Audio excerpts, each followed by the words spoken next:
Welcome to Incognito Islamic Productions. Consider Islam disproving the Patriots of propaganda. Introduction. Without Islam, submission to God, I am incapable of maneuvering through this world and all of the obstacles that it presents. I can't do it. I've tried, I've failed. The continuous return to prayer 5 times each day, and the continuous remembrance of Allah, blessed and exalted is He,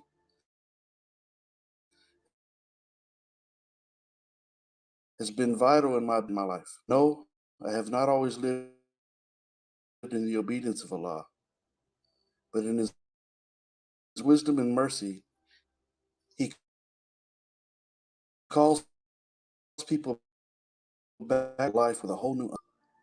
Time is like ice melting away. My intention for this book is to defend Islam against falsehoods and misconceptions that have been used to tarnish this way of life, which is a true source of peace and comfort for those who have humbled themselves in sincere submission to our Creator. Blessed and exalted is He. It is not my intention to offend any individual or group with anything that I say.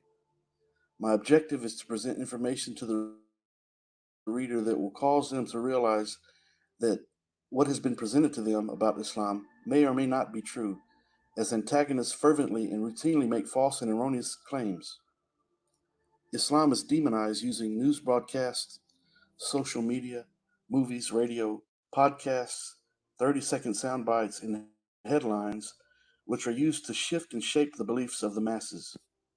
Many fallacious claims are made about Islam by hate mongers who hide their hatred behind a veil of freedom of speech. This book is a defense against those who utilize valuable time and resources in order to tarnish Islam, as well as Muslims all over the world who face the unprovoked hatred daily.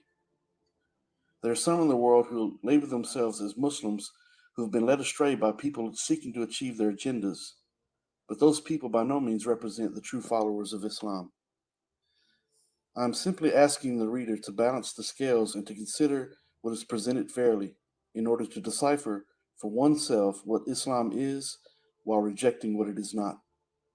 I'm asking people to be readers instead of repeaters by encouraging them to sincerely seek out the truth through legitimate research instead of relying upon others to feed them information. Living in the era of fake news and social media makes us all victims of mass marketing techniques that are not limited to products that are being sold. Ideologies, philosophies, religions, and politics are also being manufactured, marketed, and sold to people on a large scale. It would be naive to assume that people holding the power of persuasion are not sometimes motivated by ill intent in their motives and practices. With that in mind, I welcome the reader and I encourage you to consider Islam based on your own sincere desire for the truth. Truth is the truth even if no one believes it, and a lie is a lie even if everyone believes it. When seeking truth, we must ask ourselves, am I seeking truth or am I looking for comfort? While realizing that truth isn't always comfortable. We must face the reality that if we're simply looking for what is comfortable, we may not find the truth. Writing this book may be the most important thing I ever do in my life.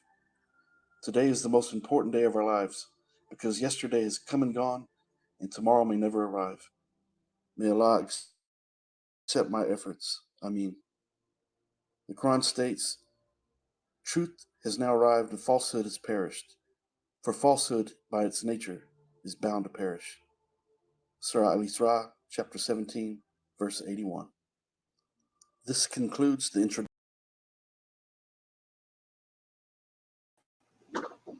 Assalamu alaikum, rahmatullahi wa barakatuh. Peace be upon everyone who's watching. My name is Kenny Bomer. I'm the author of the book Consider Islam Disproving the Patriots of Propaganda. And this is Kenny Bomer Live. Consider this TV where truth is made clear from falsehood. And I do bear witness there's no God other than Allah. And I bear witness that Muhammad sallallahu alayhi wa sallam is the final servant and the seal of all prophets.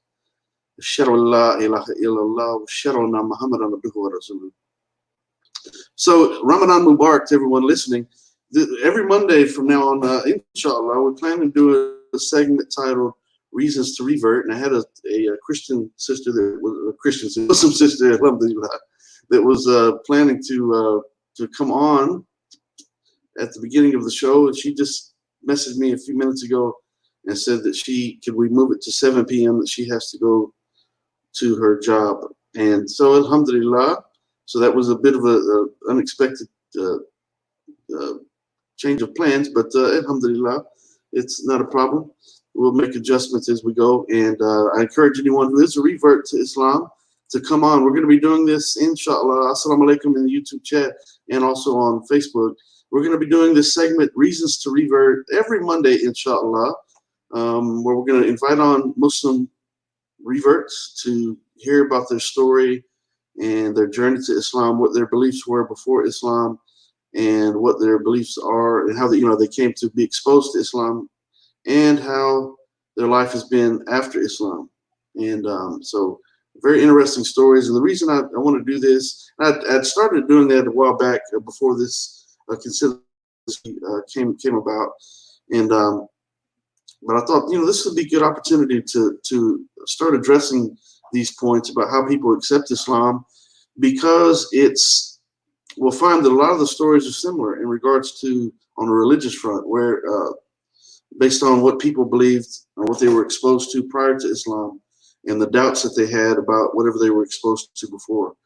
Most of the time it's Christianity. And most of my experience of dealing with reverts, they were prior Christians, sometimes Hindus, but a lot of previous Christians have accepted Islam. Islam is the fastest growing religion in every country in the world. And the Pew Research Center says that by the year 2050, Islam will equal the number of followers in Christianity, and by 2070 will surpass it. And sometime between then, will surpass the number of followers in Christianity. But I always say, I mentioned this in my book, Consider Islam, that even though Christianity at this point has more followers, Islam has the greatest number of practicing followers. And state that clearly. Islam has the greatest number of practicing followers. 1.8 to 2 billion Muslims in the world who know that it's a requirement as Muslims, one of the 5 pillars of Islam, to stop and go to prayer 5 times each and every day.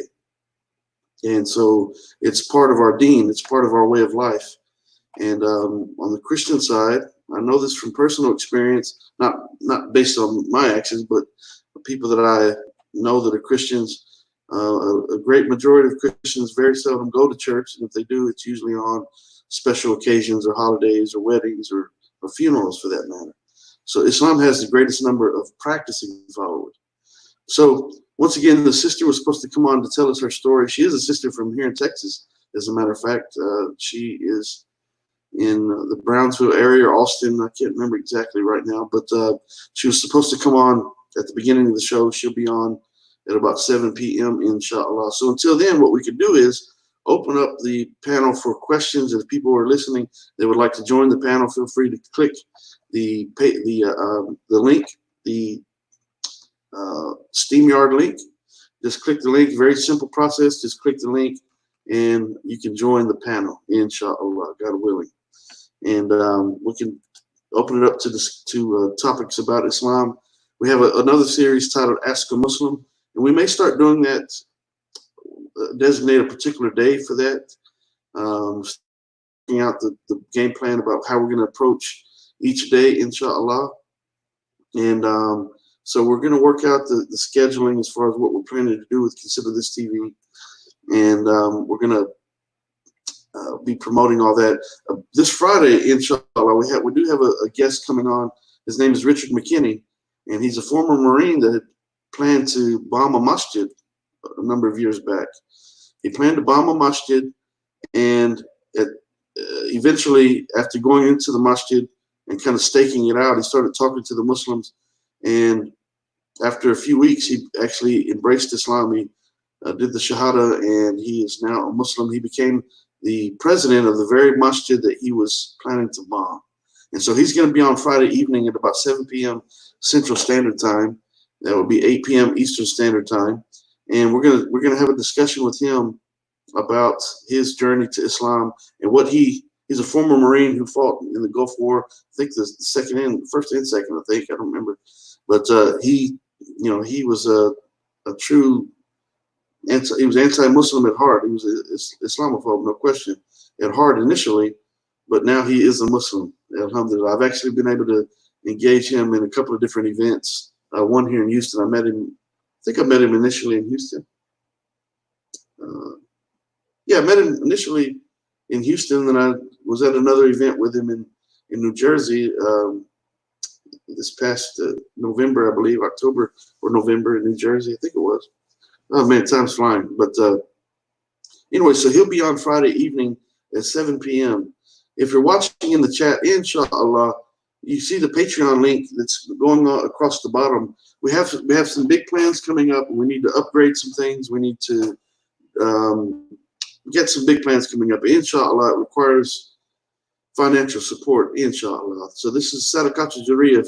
If you're led to donate to the Dawah Fund, you can go to Patreon, Consider This TV. If you're watching YouTube, you'll see the link there at the top of the YouTube channel or in the comment section for this particular video. Also, the same thing applies in the Facebook. Just simply click on the Patreon and make a donation if you'd like, or you can go to PayPal.me. PayPal, look up Kenny Bomer, go to PayPal, Kenny Bomer. You can make a donation to the Dawah Fund there. We need the support. We need prayers first and foremost. Keep us in your dua, keep us in your prayers, and pray that Allah subhanahu wa ta'ala helps us in our effort to break down misconceptions and misunderstandings and to share the truth and the beauty of Islam with other people. And so, but we need your support, inshallah. I realize that this is a time when people are struggling a bit financially. A lot of people have lost their jobs because of the coronavirus. And so it's it's hard for some people to give, and so your prayers are most needed. He said he's trying to get in, but I can't. Let me send this brother the link. I'm not sure why he can't get in, but he's saying he's trying to get in, but he can't. That's Brother Kareem, the co-host, Brother Kareem. So let me send him this link real quick. I'm not sure why he can't get in, but if there's anyone else out there who can't get in, please notify me via the chat, and we'll try to figure out what the problem is there. I'm not sure what the problem is there.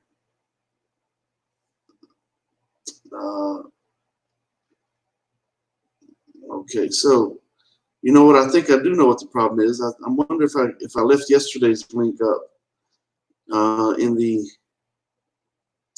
when I post the links. I wonder if I changed the link. I can't remember. I was up late into the night and I was working on a variety of things, and maybe I skipped the step of changing the link. So let me see what's going on with that, inshallah. So bear with me. We'll be posting the link.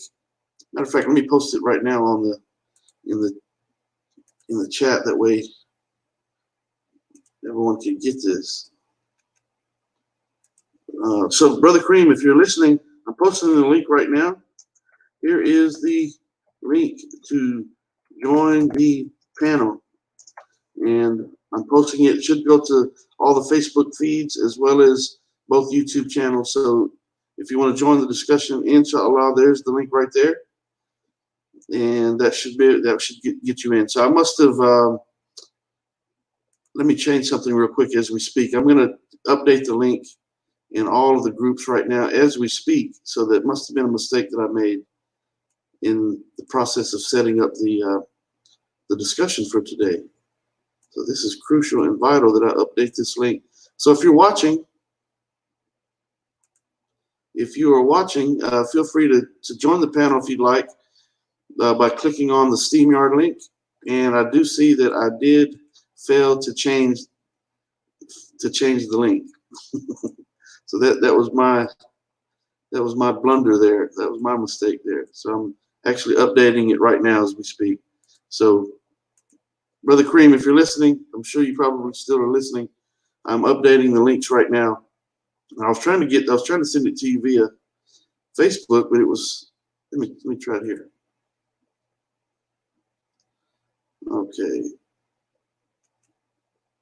Okay, Brother Kareem, pick this new link, the correct link. That other link is for yesterday's show. So click this new link that I'm sending you right now. and we'll take it from there, inshallah. So please forgive me for that error.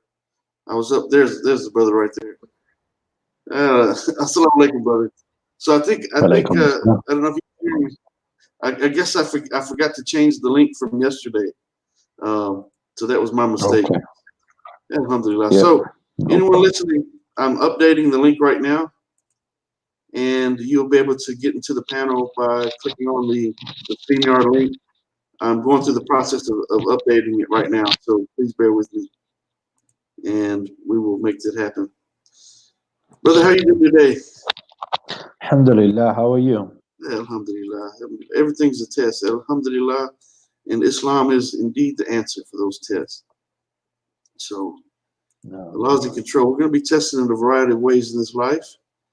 And I'm writing the second book right now, Everything is a Test. And I'm trying to get that point across in that book and open up people's minds to the various ways that we are tested in this life. We're literally tested in each and everything that we do and anything that we're a part of. So we have to make the right decisions and try to cope with whatever we're facing with the remembrance of Allah. And pray that He has mercy on us for any mistakes that we made. So, Yes, sir. okay, so I'm updating the links right now. This is usually temporary. Wait for a moment and try again. Okay, hold on. So we'll see what happens with that. All right. So, brother, we had the sister that was supposed to be coming on to be interviewed for the reasons to revert segment, and she sent me a message just literally minutes before the show was going to start, and she said that she has to go to her job. That she asked, "Can we do this at 7 p.m.?"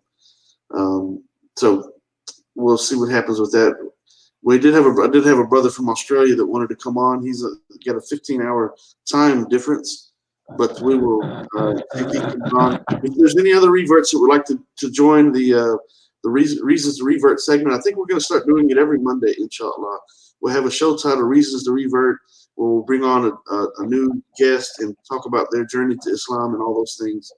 And so we will we'll do that. Assalamu alaikum on the YouTube. I see the comments there. Assalamu alaikum, Ibrahim and Darth. And I'm going to post that link again for everyone. If you want to join the panel, you feel free to click the link. Brother, what's been up with you today? Alhamdulillah, just trying to remain consistent upon any little that we do, of good, and from remembering Allah, reading Quran. Personally, and we know as Muslims that every Muslim has his own personal way that Allah makes easy for him to enter paradise. So I hope that one of the ways that I may be in that category is through just my love of listening Quran, reciting the Quran, enjoying it, memorizing it, and part of it is really just something with just a gift from Allah, because early in my days of memorizing Quran just as an extra thing, and it's nothing, but it just shows how wonderful learning Arabic is actually, because in the beginning of my endeavors to learn basic Arabic, Medina book number 1, kind of Arabic, I seen that right from there. My love for listening to the Quran was increased, because now I'm listening to the words and catching little words here and there, and because of the repetition of listening to some source, sometimes I would wake up and I would say to myself, I know about 10 extra pages just from listening, and I would say, wow, is that true? And I would try to recite with the reciter at the next time I listened to that surah, and I would find that just from listening to the Quran, it becomes, it catches into your mind. And but anyway, so I don't want to go that's just a little bit of my own personal the revert story, but yeah, so that's what I try to do, my brother, when I'm cleaning, are you still there? Yeah, I'm here. Can you Sorry hear me? about that. When I'm doing, Yes, Yeah, when I'm doing like a normal, everyday, day-to-day things, I try to stay reciting a Quran, even if I'm in a store, even if it's self. If I have some extra time, I try to do that. So, yeah, yeah. Well, and this is a means to just listening to the recitation of the Quran is a means to memorize it. And you think about all the number of songs that someone memorizes in their lifetime by listening to music, right? well, People memorize lyrics. They remember song lyrics from 30, 40 years ago. If you're that old, people memorize lyrics and never forget those things. And you think about absolutely. the opportunity to memorize the literal speech of our Creator simply by listening. For one, it's so peaceful. It's so peaceful. Okay, it Yeah, just the sound of it just gives you peace. Alhamdulillah. So the more you listen yeah, to it, the more you, especially if you're listening to a particular yeah, surah over and yeah. over again. Um, it's a means to be able to memorize it. Right. I do encourage non-Muslims out there, or not Muslims, but Mm, new reverts rather, yeah, that are trying to memorize verses of the Quran, to do that, to listen to it. It's a method that I've used myself to memorize certain verses and certain surahs, and so I do the same thing that Brother Kareem has mentioned. Matter of fact, in speaking about that, Brother Kareem does give Quran classes for anyone interested.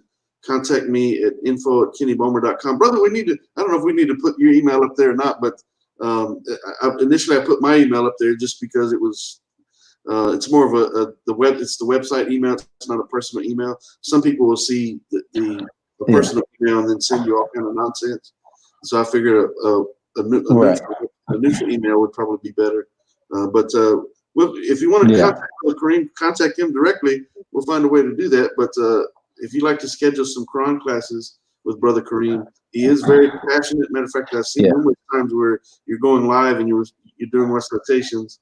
Alhamdulillah, and may Allah subhanahu wa Yeah. ta'ala bless you. Yeah. Well, yeah, and let me just add on that. So what the Quran classes is, and I'm just even using the name, I kind of shy away from that the type of name, and that's why. So I just want to explain what we can do if someone were to contact us. Um, what I think that can help in, of course, is basic, of course, basic reading in Arabic, but developing your own sound is important, I think, for really increasing your comfortability in reading and also just enjoyment in reading. Knowing certain things, and certain things have to be said sometimes, even though they're plain as day. For example, every single human being has a unique voice that is beautiful when you're reading the Quran, if you're reading it correctly. So everyone has an opportunity to have a lifelong journey with the Quran, just him and the Quran, learning it, um, homing in on your techniques and the way that you bring the Quran to life through your recitation, because the melodies and the tones of the Quran, the Prophet said, whoever doesn't yataghanna bil Qur'ani falaysa minna, whoever doesn't, make the Quran beautiful, then he's not from us. And then he also says, beautify the Quran with your mouth. So just doing that is a beautiful experience by itself, finding your favorite kind of style and then going on that lifelong journey of really polishing the way that you recite the book of God. It's nothing like it, really. It Yeah. really is nothing like it. So Yeah. yes, well, And we the other can thing go you'll into find, those two aspects pretty much. yeah, another thing you'll find is that when you're reciting it yourself and you're trying to do it, beautifully, right? Um, it brings you a peace. So to me, it's so peaceful, and I try to when I'm reciting, doing salat, I try to focus on Allah, try to wipe everything out of my mind, obviously, and I'm trying to focus on Allah, and Alhamdulillah, it's peaceful. It's peaceful. It's truly Yes, peaceful. So yeah, I yeah, recommend that absolutely. people do that. So once again, if you want to schedule Quran classes with Brother Kareem Ubaidullah, the tutor, you can contact me at info@kennybomer.com and we'll make that happen. Or you can send the brother a message during the show, or however you want to do it. We'll find a way to make that happen, inshallah. Over in the chat, this is Yeah. interesting that I'm seeing some comments there, and notice this one in particular. Alhamdulillah. It says following Islam is the biggest mistake you can make, even if it's Kenny and Kareem's watered down and peaceful version of Islam. And so, brother, what this tells me, a comment like this tells me that Alhamdulillah, we're doing something right. We're doing something right, because if you think that our version is the peaceful version, Alhamdulillah, that's exactly what we're trying to convey. We're trying to convey the truth and the beauty of Islam. Consider this TV where truth is made clear from falsehood. And what we're trying to do is give you the true Islam. The Islam, that's not our version of Islam, but what Islam has given to us. As a matter of fact, one time I called in the Christian Prince, and I said, I was just trying to disrupt and get him to change the topic that he was talking about, because it was so disgusting at the time. And I called in, and I didn't say who I was, but I said, yes, I'd like to reject Islam. And he said, you'd like to reject Islam? You know, Christian Prince talk. And I said, yes, I'd like to reject Islam. I would like to reject the ISIS version and the version that you discuss on your show. Alhamdulillah. Abdul, blah, blah, blah, there he went, right? Well, alhamdulillah. And so, you know, Danny Davis's version is different than mine, but mine comes from, you know, 32, almost 33 years of being exposed to Islam. And I wasn't the best of Muslims through all of that. I was involved in the music business, and not that I was, you know, I wasn't drinking and getting high and, you know, all kinds of other shenanigans, but I wasn't on the straight path like I should have been during a lot of that time, but I was still a Muslim. I didn't grow up around Muslims. I'm a revert myself. And so I didn't have a lot of exposure. Everything that I learned, I had to seek out that knowledge for myself, inshallah. Alhamdulillah. And so with that being said, you know, the version that we're trying to convey is the version that we've been blessed with, the version that is spoken about in the Quran and the authentic Hadith. So I'm glad that he recognizes this. Brother, what do you have to say? Yes. Definitely want to comment on that. Yes, the you know, he's actually giving us some good information here in terms of how he sees our show in general. So this is a peaceful show, according to him, a peaceful teaching, and we're claiming that is the Islamic teaching, and we'll be here for longer, inshallah, if God permits us, life, and we're going to explain why that is the true Islam. So it's just that simple. So we're halfway in the door. So we appreciate that. But the other thing is, he says this: it's a mistake. Now let's go from the top down. What do you have to lose to become a Muslim, starting from the day of judgment? Imagine yourself as a Muslim coming to God, finally seeing whether you were right or wrong. And when you get to God, could you imagine yourself as a monotheist standing in front of God, and he tells you, you were the guy who used to pray only to me. You dared only to sacrifice to me and to give your life and your time only for my sake, and you refuse to bring anyone else into that equation. Go and get inside the hellfire. Would that make sense? What does it really logically?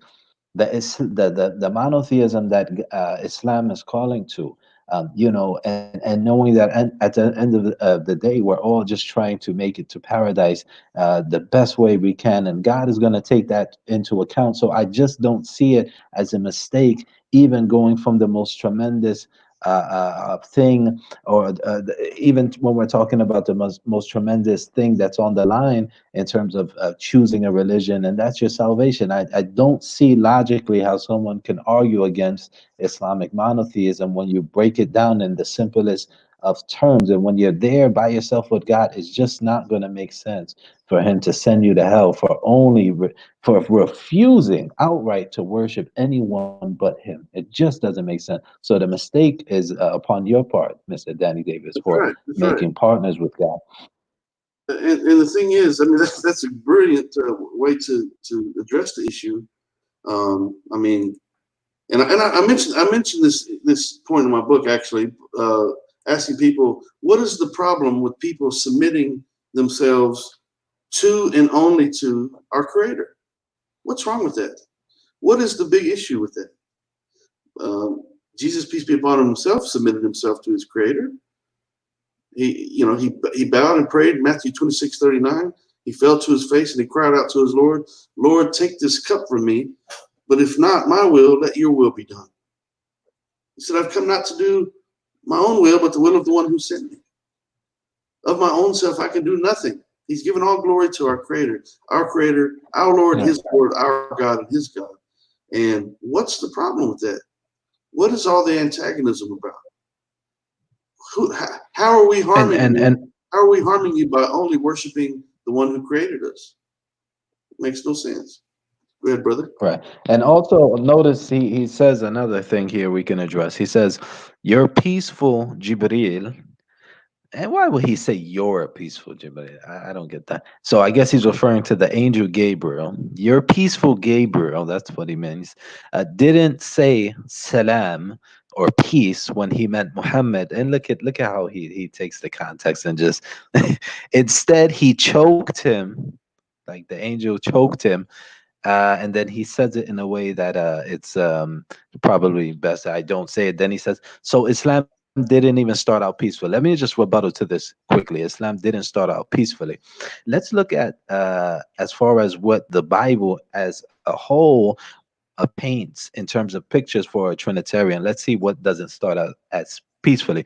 So we know that even though you would have an issue with anything that seems to be remotely unpeaceful, your own book starts with a God who is just not bothered at all with ordering his worshipers to kill anyone in his family that turns away from his religion. So right from there, your faith in the earliest attestations to your Trinitarian story, your God Jesus is ordering basically religious persecution for those who want to change their faith. And of course you would have a problem with Islam in that context, or what you believe would be Islam in that context, but you forget about how your faith has started. And we can move on. We can look at how your God ordered the killing of children. Not sure how the children had sin upon them to be killed with the villages and the donkeys and everyone else that's slaughtered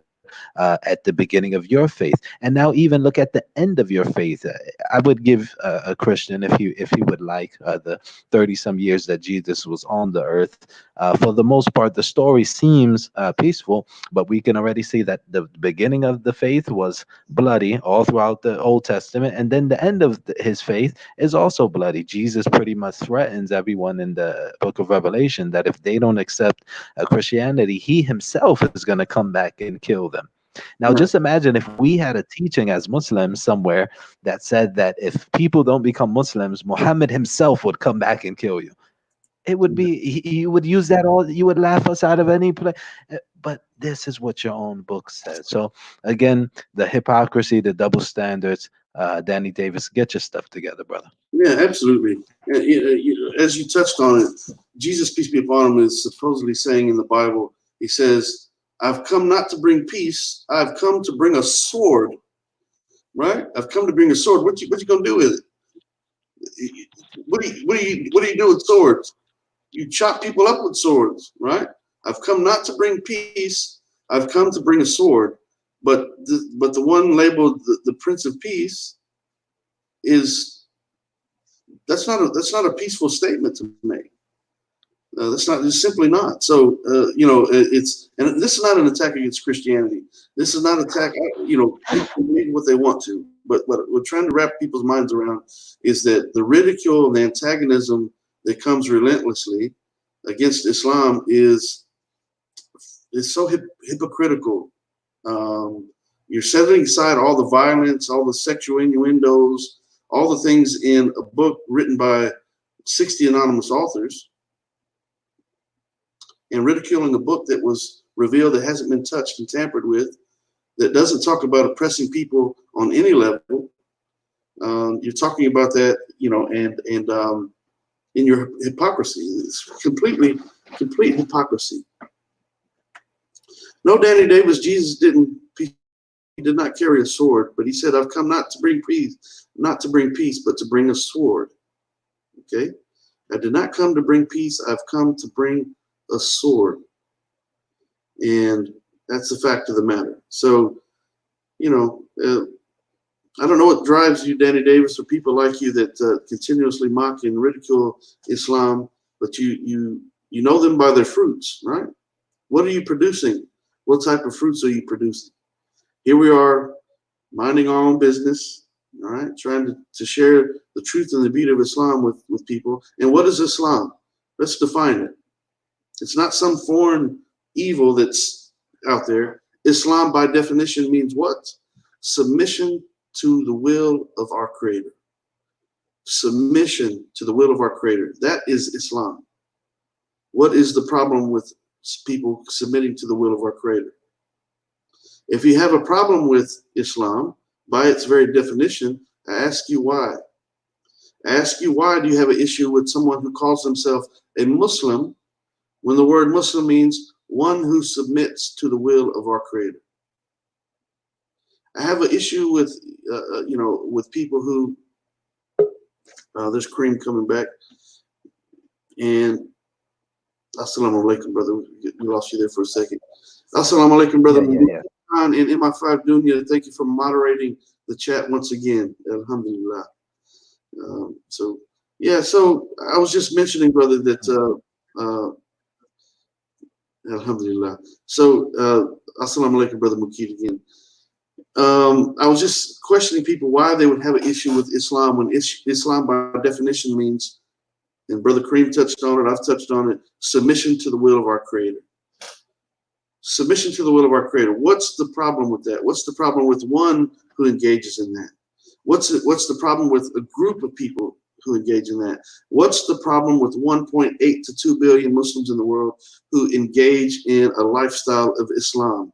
Submission to the will of our Creator. Striving. Also, my brother. Yeah, striving against our own mistakes and shortcomings to do what's right. And when we make mistakes, we hit the prayer mat, and we ask for forgiveness. Alhamdulillah. What's the problem with that? No. Go ahead, brother. Alhamdulillah. What else has now just occurred to me that we can also mention is the first claim we made is that it wouldn't make sense. It cannot be logically a mistake for someone to assert themselves only towards God and to stay upon that until death. There's no way you can meet God while he doesn't understand that you tried your best to make him your object of worship. And that is the safest way. That is Islam. Now, the other thing that we can say is how Islam, we can, kind of show how acting upon Islam and treading upon the path that this guidance brings to us cannot be a mistake. I think we can give probably Danny Davis some day-to-day things that we have above them and that he is mistaken in for not accepting Islam. And for example, Muslims, what side do we sleep on? What side of the bed do we sleep on? Do we sleep on our stomachs? Do we sleep on? Were you asking me? I mean, if you want to answer, but I think in general, the Muslims already know we sleep on the right side. Right But side, right. it's been proven. I don't know if he was asking a rhetorical question. Yeah. No, but what I'm saying is that look how Muslims have this guidance within just their day-to-day lives, and many people are mistakenly sleeping on their stomachs, which is harmful, also on their left side, which causes pressure in a undesirable way to the organs, especially more towards the heart. So, there are benefits in that. There are benefits in how Muslims cleanse themselves in making wudu. There's benefits in how, so many, the miswak has been proven scientifically to have benefits in the mouth, even reversing tooth decay. Just the whole faith, anything you can almost anything you can think of in terms of how a Muslim lives his life. He's not mistaken. He's actually living a superior way of life with all due respect to other ways of lives, because it's superior in terms of protecting him and the community. So many different aspects of Islam, but of course, at the forefront is our theological beliefs. These are um, the most correct beliefs, and we can prove that. But just scientifically and just modernly, we can show how Islam, just as a way of life, is better for you. Just fasting is better for you. The way we pray 5 times a day is actually not only spiritual exercise, but it's a physical benefit you get from moving like this. So every aspect of Islam has several benefits to it. The Hajj, the Zakah, it's amazing. And so Islam, just in general, has so much that it can bring to modern people and be backed up by modern studies and analysis, that it's definitely not a mistake to be a Muslim. It's definitely better that you're a Muslim because you get a better way of life while better beliefs at that. That's right. So earlier, just a minute ago, I defined what Islam means by definition: submission to the will of our Creator. Danny Davis says in the chat, that's false. Islam means submit. What? Okay. Thank you. Thank you for agreeing with me. What do you mean by the statement it's false? Islam means submit. Yes, it does mean submit. Submit to our Creator. Submission. Danny Davis. Submit. The word submit is the root word for the word submission. So yes, Right. it does mean submit. Right. So I don't know who's lying or what statement there is false, but anyway, This is them playing games with the language, and this they have they have a culture of doing that on their side, because for example, the one that they say Allah's said in the Quran, and look, air quotes, they say Allah's the best of deceivers. Just playing games with the language, and just the word Islam, always they always use the worst case scenario on all things. So it can't mean peace. It can't mean submission in a good way. It's the worst thing you can try to apply to the word. But in reality, if we just took the whole picture and instead of playing around with words, we will see that the word in and of itself really isn't the issue. But what does it describe? Islam describes a certain way of life that the Quran attributes to righteous people, at the forefront, the prophets. So um, submission is always in Islam a positive thing, but of course, Danny Davis would never paint it that way. He wants to use the word as though it's oppressing people. But of course, we know that all the best people in the Bible submitted themselves to God. And so the word submission, if that's the name of the faith, which is interesting because our faith is the only faith that's not named after a person or a place, like Christianity after Jesus, Christ, and Judaism after Judah, and Buddhism after this guy. So every other faith has connected with a place or a person, in maybe the majority of cases. But our faith is about in action. The action of surrender. It's not connected to any person or place. Yeah, absolutely, that's right. So, Brother Darth, Assalamu alaikum, Darth, he says, Kareem, I agree. We're not under the influence of drugs or alcohol, addiction of gambling, problems of interest in dealing, and many others. Alhamdulillah. The truth and the beauty of Islam guides people away from those things, and it's a complete and comprehensive way of life. And I just received a message from the sister that was supposed to come on for the Reasons to Revert segment, so she'll be on here in a few minutes, inshallah. I just sent her the link again, and she said that she was ready whenever we are. So, sister, if you're listening right now, go ahead, brother. Yes. No, go ahead. No, and I was going to say, while we have a few minutes and we're waiting, why don't we actually talk about some of the benefits of because one of the things I appreciated about Islam once I began learning about Islam was that when you come into Islam, the faith is taught in a very systematic way while still keeping it very easy to understand and able to digest. Not because it's simple, but because it really sits well with the natural inclination of human beings. Of course, that's what the Quran claims Islam is. It's the natural the most natural way that a human being could live his life. That's why Allah calls it فِطْرَةَ اللَّهِ الَّتِي فَطَرَ النَّاسَ عَلَيْهَا, which means it is the a natural disposition that God has created mankind upon.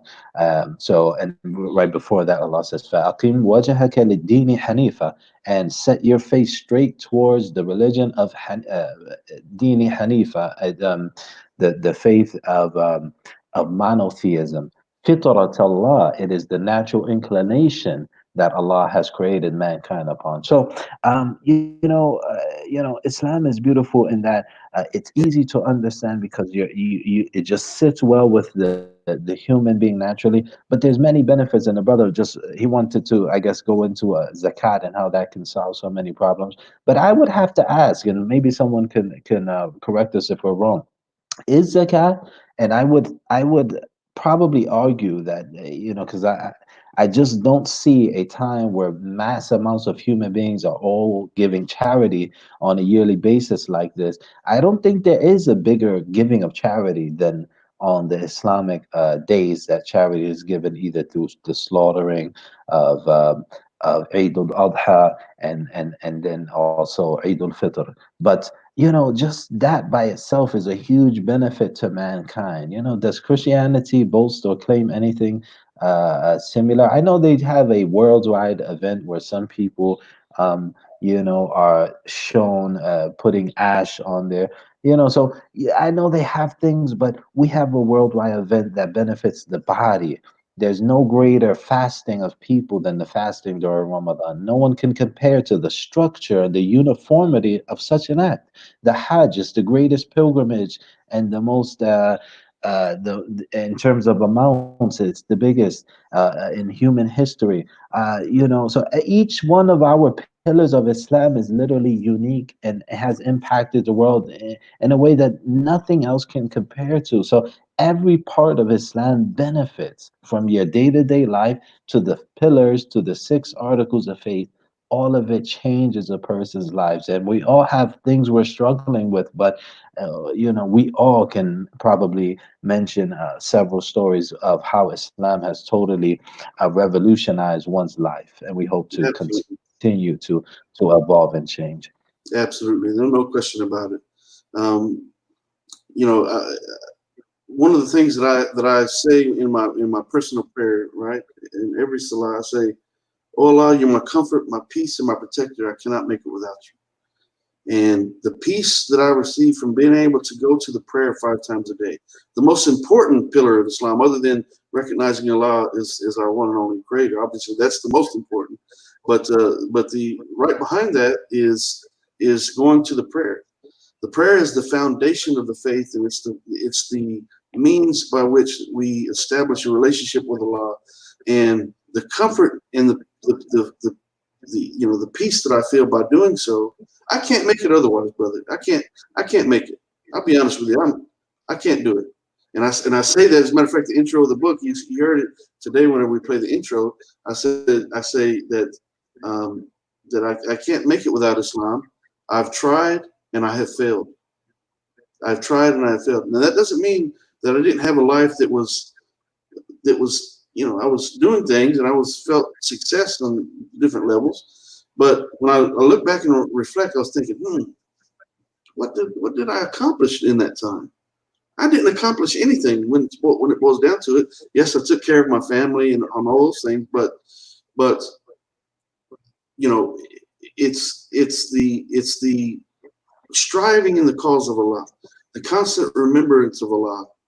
Allah says in the Quran, surely in the remembrance of me is the highest of virtues. So if we engage ourselves in things that we're doing in the world and we're not doing it for the sake of our Creator, when He indeed is going to be the one that we return back to, we're doing ourselves a great disservice.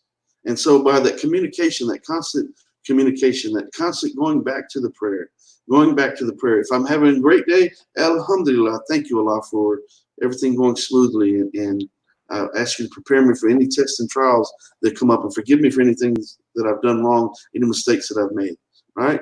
And also, in times when I'm struggling with something, I'm stressed out in some way, or we all go through various tests and trials. So things, if I'm got worries on my mind. Alhamdulillah. I don't have to worry because Allah is with me. I don't have to worry, right? I mean, we're humans. So we have a right to, as human beings, we have certain emotions that we go through where we're going to be dealing with certain things. But it's through the remembrance of Allah do hearts find rest. Allah says that in the Quran, Alhamdulillah. Surely in the remembrance of Allah do hearts find rest. And that's where I find my comfort, my peace. And it's Islam that does it.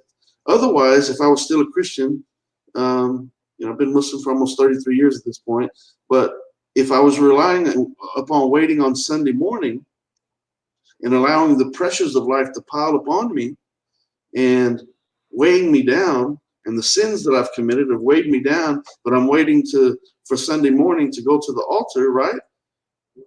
For one, I might not make it to Sunday morning. In all reality, I might not make it to Maghrib, the next prayer today for me in my time zone. I might not make it there, alhamdulillah, but in between there, I'm striving in the cause of Allah, and I'm going back to the remembrance of Allah, and I'm doing what I do, and so are you, brother, alhamdulillah. And that's the thing. It's not just us, right? As Muslims, we're doing what we're doing for the sake of Allah and our status on the Day of Judgment.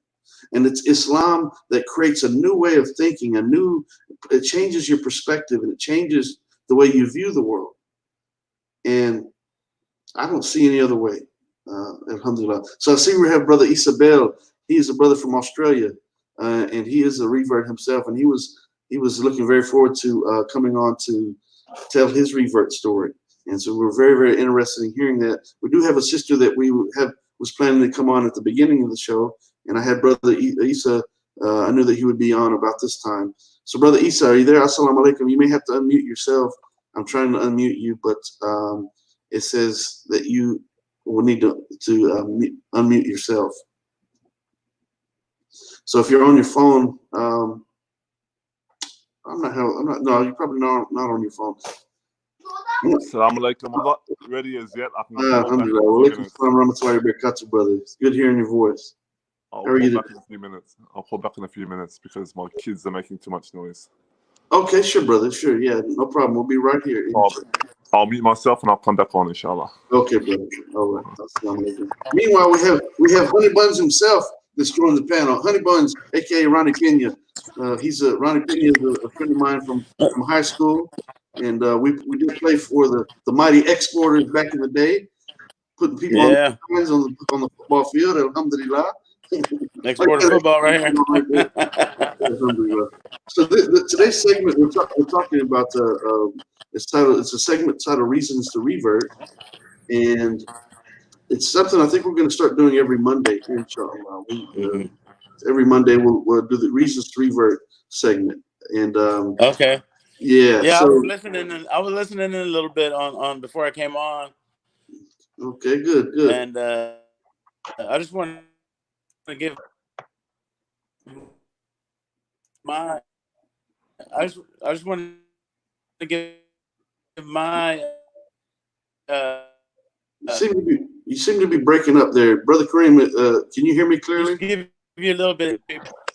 Yeah. Ronnie, okay, how about now? Is that better? It sounds a little bit better. Oh, hold on. Let me go to Wi-Fi. Okay, brother. All right. So we'll let Ronnie get his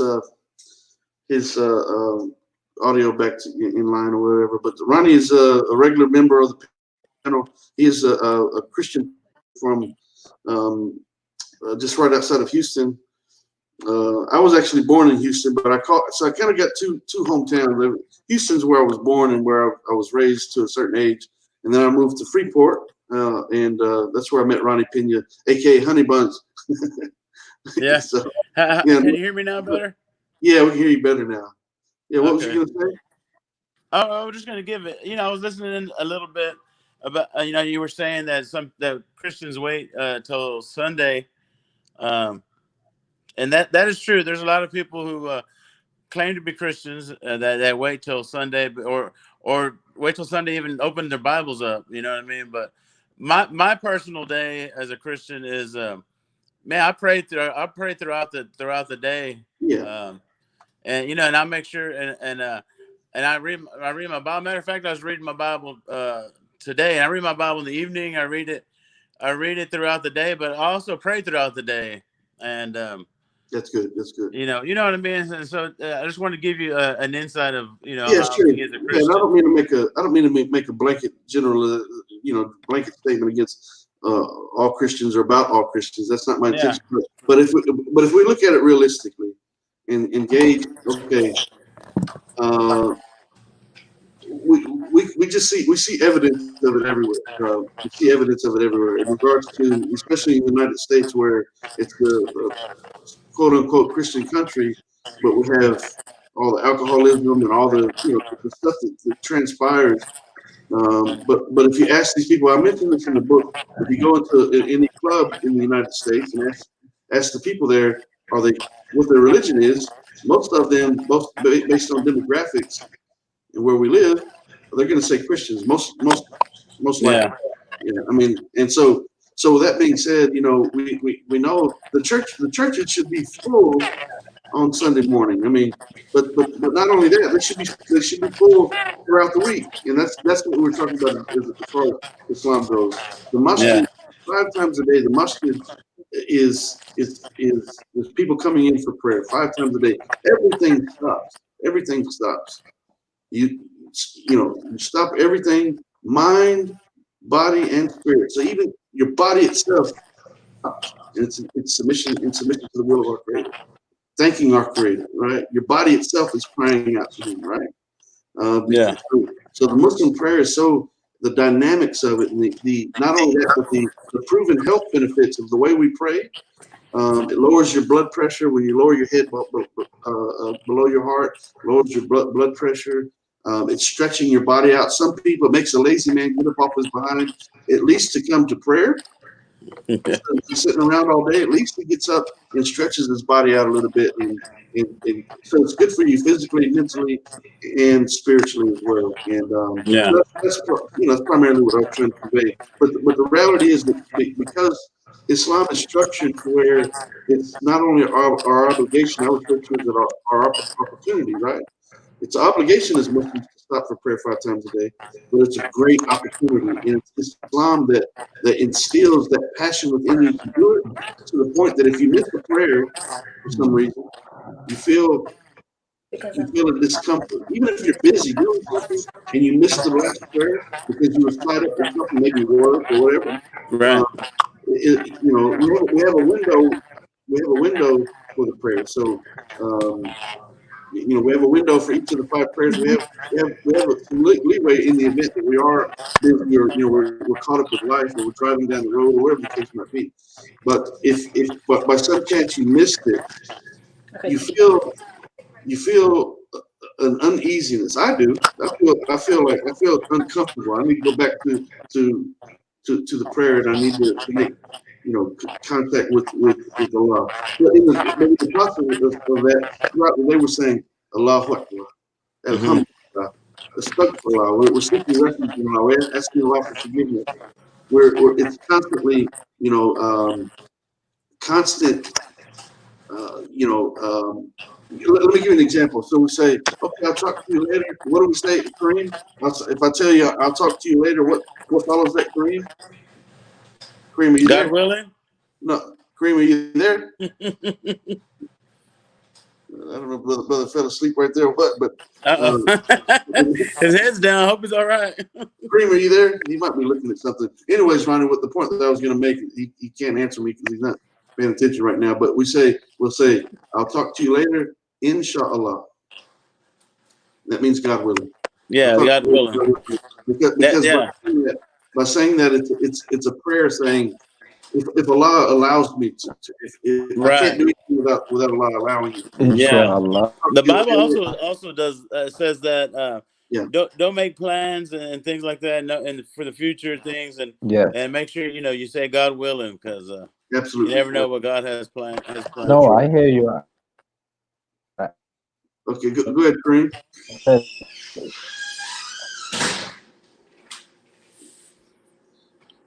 I don't know. I heard the name Danny Davis. Yeah. Yeah, he was back to his same old shenanigans today.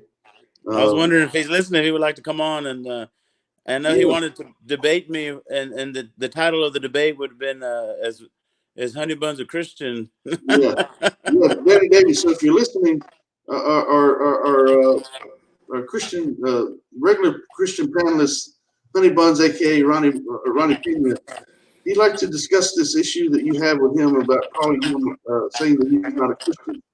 I believe he's a Christian. I see evidence of him being a Christian. I hear evidence of him being a Christian when I talk to him.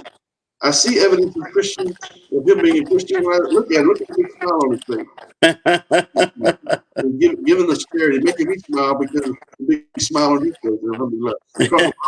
The Prophet Muhammad sallallahu alaihi wasallam says that even a smile is a form of charity.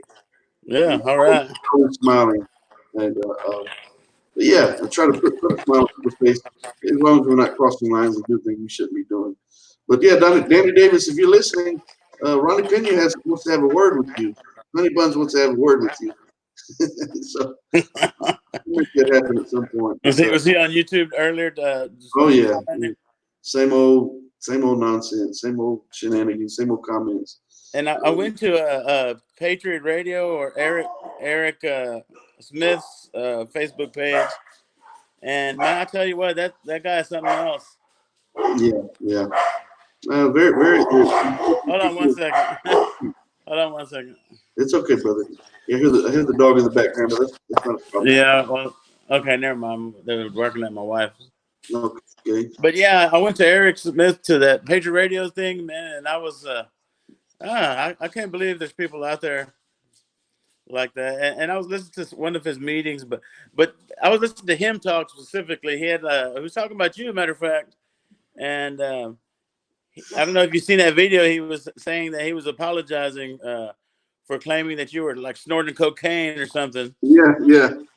He let me show you something in regards to that. I think we've talked about it before, but I went to the doctor one time, and I was doing the physical, and the doctor's checking me out, looking here, looking all over the place.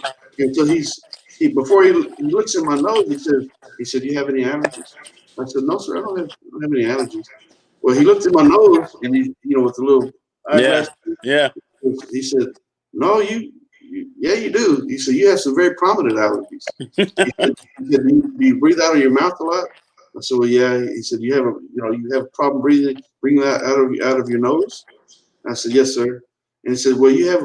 I said, "But I don't do a lot of sneezing or watery eyes and all those things." Yeah. He says, "No, it's a different type of allergy where you have inflammation. It's inflammation in there." So look what I have here. Bam. Yeah. Right. Okay. So before I record something, if I'm doing audio, I'm doing audio for the book, so I have to. I have to try to clear my sinuses. Even right now, I need to use it right now. I'm not going to use it right now because I don't want to use it on camera, obviously. Right. But what I did on the show, matter of fact, I'm going to use it, but let me show you exactly what happened. Okay. I was accused of being a coke fiend because of doing this. Watch this. Pay close attention. Watch this. All right.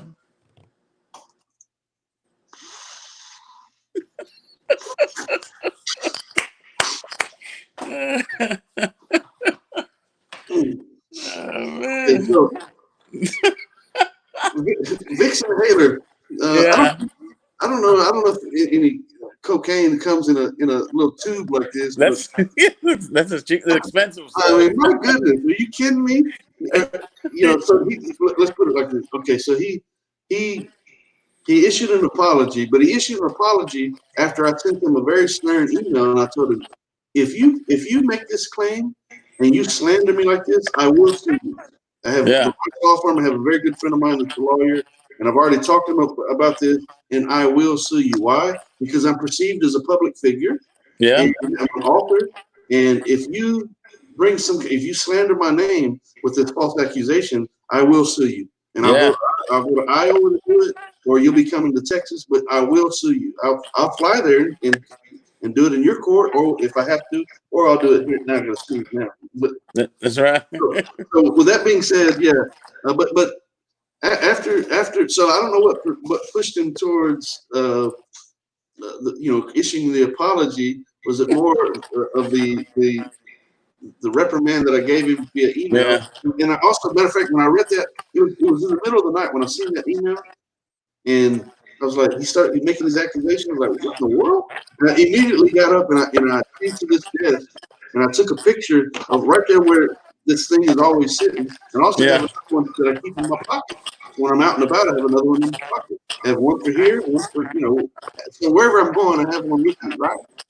And so I took pictures of both of them, and I said, look, if you want to, then I flipped it on him. I said, and if you want, but with that being said, if you want to issue this claim that I'm a coke fiend because I'm using an inhaler, then go ahead. Play that particular video. He sent me a link to the video, and I watched it. And even after that, that's when I responded with the second response. No, you go ahead. Go ahead and make that claim, and watch how foolish you look. Go ahead and do it. Please do it. Because for one, there's no sign that indicate there was about 5 or 6 people on the panel, right? And so I was actually engaged in a conversation about the book of Isaiah. And one thing that I did is I went up and I see the books back here. Yeah. Yeah. So the Bible was back there, right there. It's right beside me. But my Bible was back there. And so one thing I needed to do is I needed to reference those scriptures for the argument, right? And so I got up. Now, in between time, if I used the inhaler that day, maybe I did. I mean, I use it almost every day. I use it. Yeah. Right. So there's a chance that I did use it. Okay. But with 5 or 6 other people on the panel, and you hear watch this. Me and you are on the panel. Okay. Yeah. And we got this other brother. We don't see his camera. But watch this. Brother, who made the noise? You think was it me or was it Easter? Well, I mean, you don't know. So in all reality, I don't know if I used it or not. There's nowhere. How do you make a claim on such bogus? That's so desperate. You're trying to undermine me with. I'm a coke fiend. Anyone who knows me knows that I have never been drunk or high a day in my life. I don't do those things. I never had the desire. It's something that I'm proud about. Concerned with, and I tell them, look, you accusing me of that? If anyone who knows me knows, there's no way. So alhamdulillah.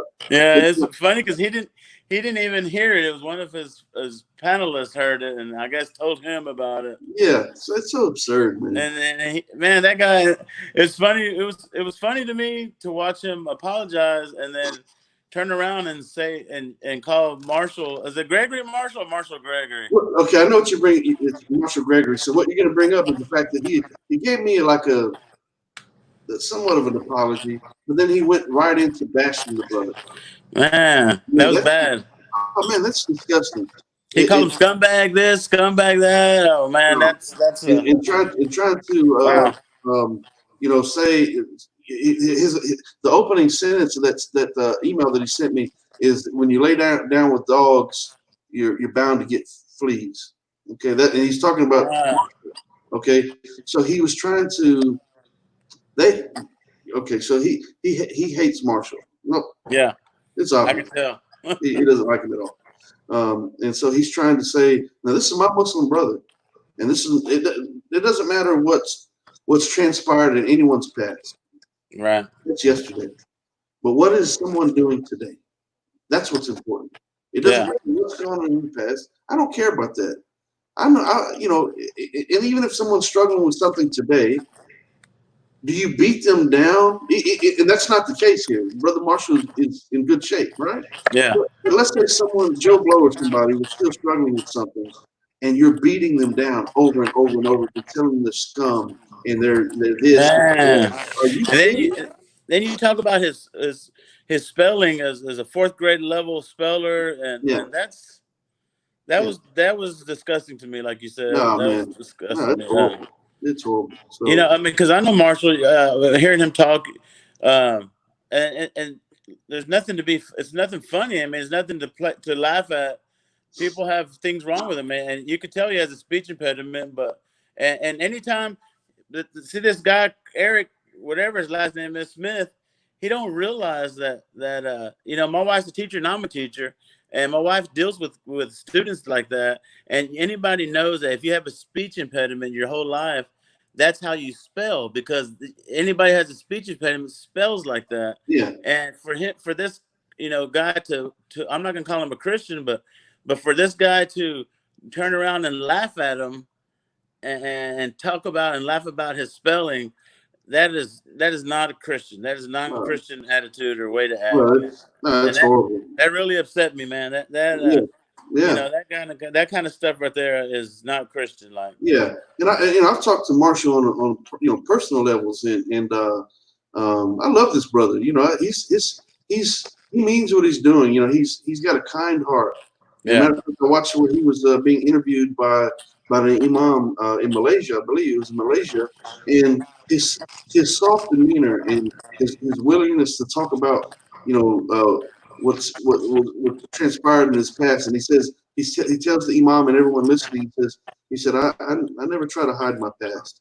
And he opened up with them, and he was genuine and sincere. And it's Islam that brought him out of whatever issue that he was facing. I love this brother. You know, I think he's I love it. I love him. Yeah. Why would I not? I mean, he's right.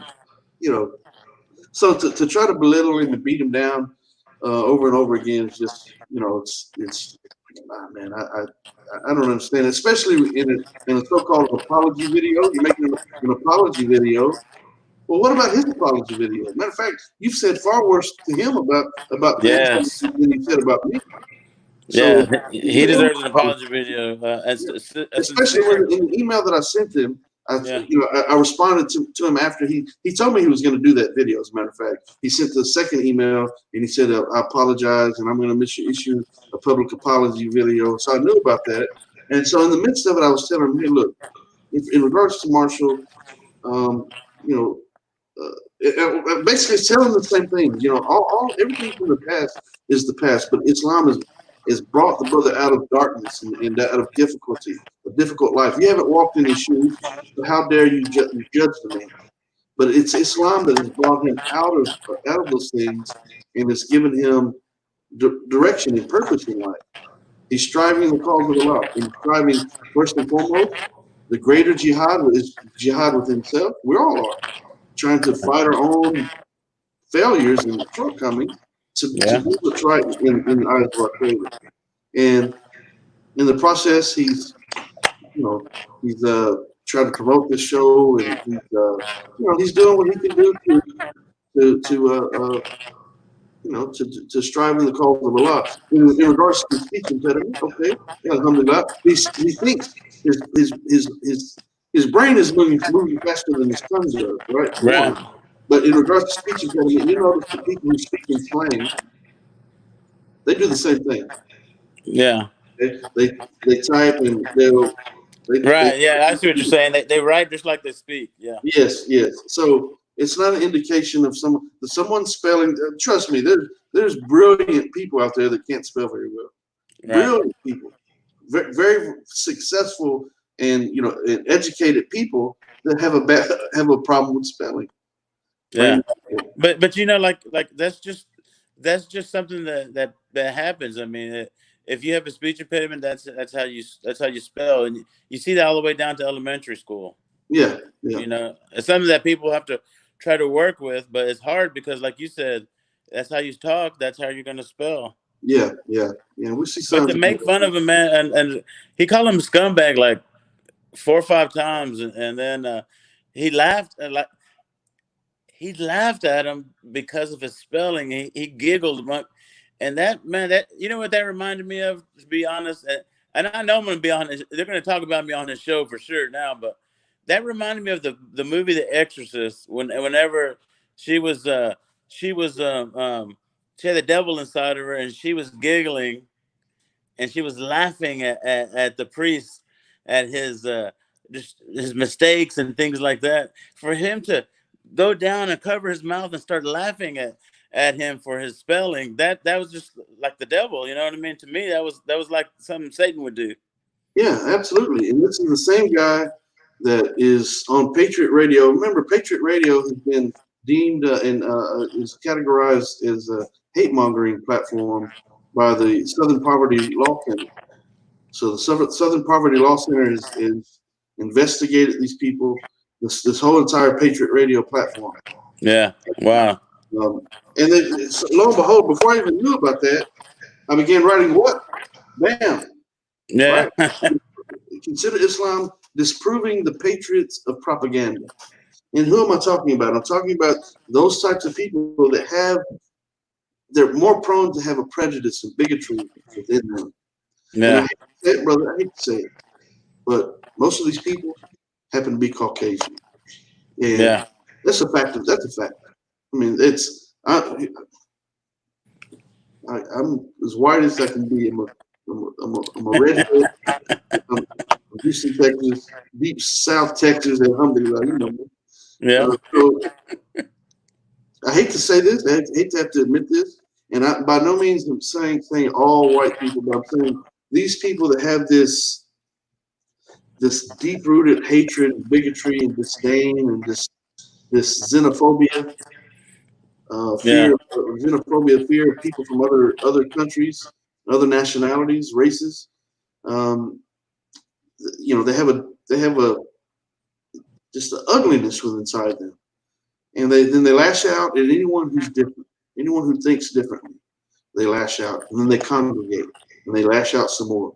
And they contemplate, and they lash out some more. They create agendas, and they lash out some more. They conspire, and lash out some more. You know, they bring together their resources, and they lash out some more. Yeah. Over and over again. And inshallah, I pray that Allah blesses my efforts through the course of that book. For anyone who reads it, hey, look, I don't expect it to be a New York Times bestseller, but for anyone that it influences in some positive way, you know, I know there's great rewards. The Prophet Muhammad, peace be upon him, said, "The one person to be guided to you is better than the universe and all that's within it." That's my objective. Just, you know, I hate to be cliche, but it's the truth. I mean, some people have bigger platforms, and some people reach a lot of people. Some people reach just a handful of people. But it's my objective to touch people any way that I possibly can through my actions, my character, how I interact with people. You know, and what I say to people, what I write about, what I talk about in each place. You know, to guide, try to break down the misconceptions and guide people back to monotheism, Islam, submission to the will of our Creator, praying to and only to our Creator. That's my objective. And you know, I mean, you have to stay true to who you are and stay true to what you believe. When it comes to platforms, when it comes to anything entertainment wise, it's very easy to go against your beliefs. It's very easy to go against what you really wanted to do because you want more listeners and things like that. And the reason I say that because I know, I mean, you know, Honey Buns, I can easily go do comedy that is disgusting and dirty and things like that, and I can easily get a lot more laughs and stuff. But I choose not to do that because I don't want to. I want to keep bringing glory to God and stick true to who I am. You know what I mean? Yeah, absolutely. And be mindful of what you say and all those things. Right. And so and the reason I say that is because it just seems like that Eric guy, the Patriot Radio, whatever, they're going the wrong way about it, trying to get listeners. And I couldn't believe it, man. And I my eyes were open to there's people like that in the world.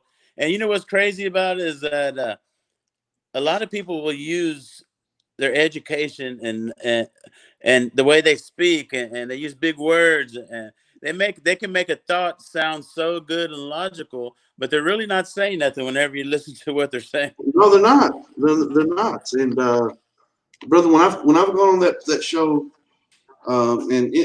when a Muslim goes on and they sense that the Muslim is fixing to make a valid point, they begin to mute you and they jump all over you, right? Mm-hmm. Brother Isabel is back on the platform, and he is a revert from Australia. And brother Brother Isa, be sure to unmute yourself over there, inshallah. And so he's going to tell us his story, All right. inshallah. I'm going to be right back. I'm going to get my phone charger. Okay, okay. Brother Isa, if you're listening right now, please, you have to unmute yourself over there. You might need to touch the bottom of the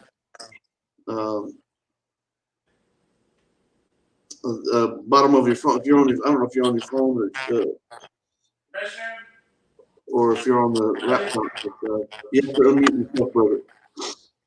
Anyone who's listening, please feel free to help us in regards to trying to build the platform. This is a special blessing for the Day of Judgment by clicking on the Patreon link and submitting a donation.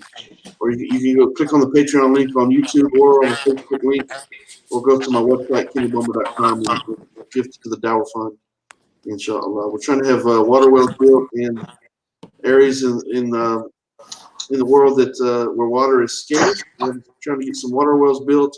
We're also trying to build this platform and upgrade some things, and got some big things that we're working on, inshallah. We need help, inshallah. So just when I say that I don't have allergies where I'm sneezing, I feel like I have to sneeze. Actually, no, to be honest, every time I use this, most of the time I sneeze after I use it. Yeah. I need to use it again. I'm not gonna use it right now, but I feel like I have to sneeze here. Is that Vicks? Like a Vicks? Yeah, it's Vicks inhaler. Yeah, they still have those, huh? My great grandma used to use one when I was a little kid. She used to always carry it around with her. Yeah, they're hard to find. Yeah, I haven't seen one in a while. Yeah, you got to go to CVS or Walgreens. You'll find them, but yeah, I don't think I've seen them in Walmart. I went looking all around in Walmart. I couldn't find them, but CVS and Walgreens have them. Brother Isa, if you're listening right now, you have to unmute yourself. Let me send him a message in the chat here. Okay. Okay. Yeah, I think he's saying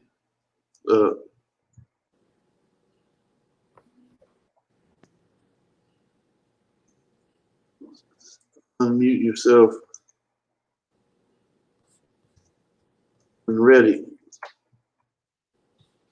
Okay, so we'll let him. So he's from Australia, huh? All the way from Australia? Yeah. Well, that's awesome. Should be early morning there. Should be they're about 15 hours ahead, so it's 7:22. So about 10 something in the morning. Assalamu alaikum. Wa alaikum salam, brother. Alhamdulillah. Glad you're joining us. Hello. Yes, brother. Can you hear me? Assalamu alaikum. Wa alaikum salam. Can you hear me? Can you hear me, brother? Brother Isa, can you hear me? Can anybody hear me? Yes. Yes. Yes. Yes, we can hear you. Where did Kenny go? He's We right can hear there. you. We can hear you. Okay. Can you hear us? Just give me a second, please. Okay, sure.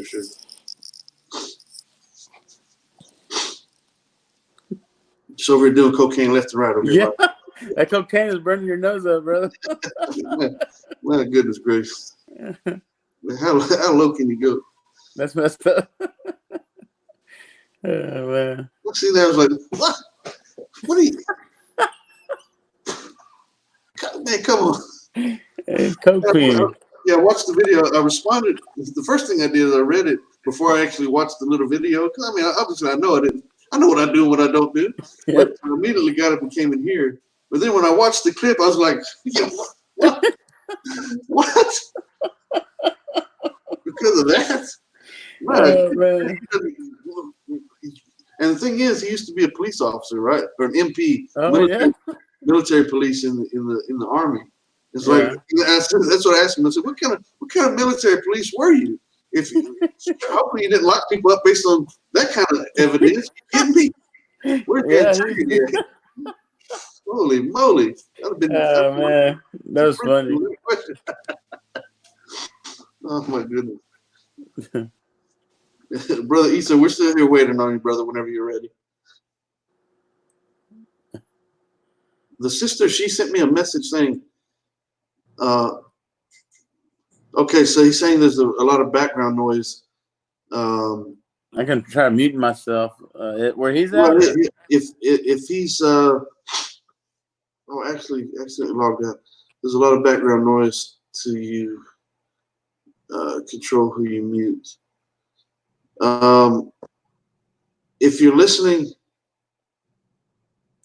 okay, so he,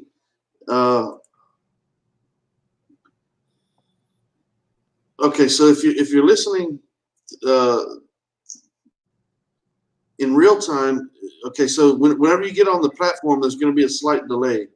So you're going to get some feedback because you're listening through it, listening to the show through a speaker, and then if you turn a mic on and it's coming through a speaker, it's getting feedback in the process. So if that's the case, you either have to put some headphones or you have to mute the source that you're listening through. So with that being said, let's try to introduce the brother. He sent me a message in the chat saying, "Can I introduce him?" So we'll let him do some talking and tell his story. I want to be able to ask him questions, but we'll try to make this work the best that we can, inshallah. So once again, we have Brother Isabel, and he is a Muslim revert from Australia, and he's going to be discussing his revert story. He's just sent me he said, "I can't hear you." Okay, I'm not sure why.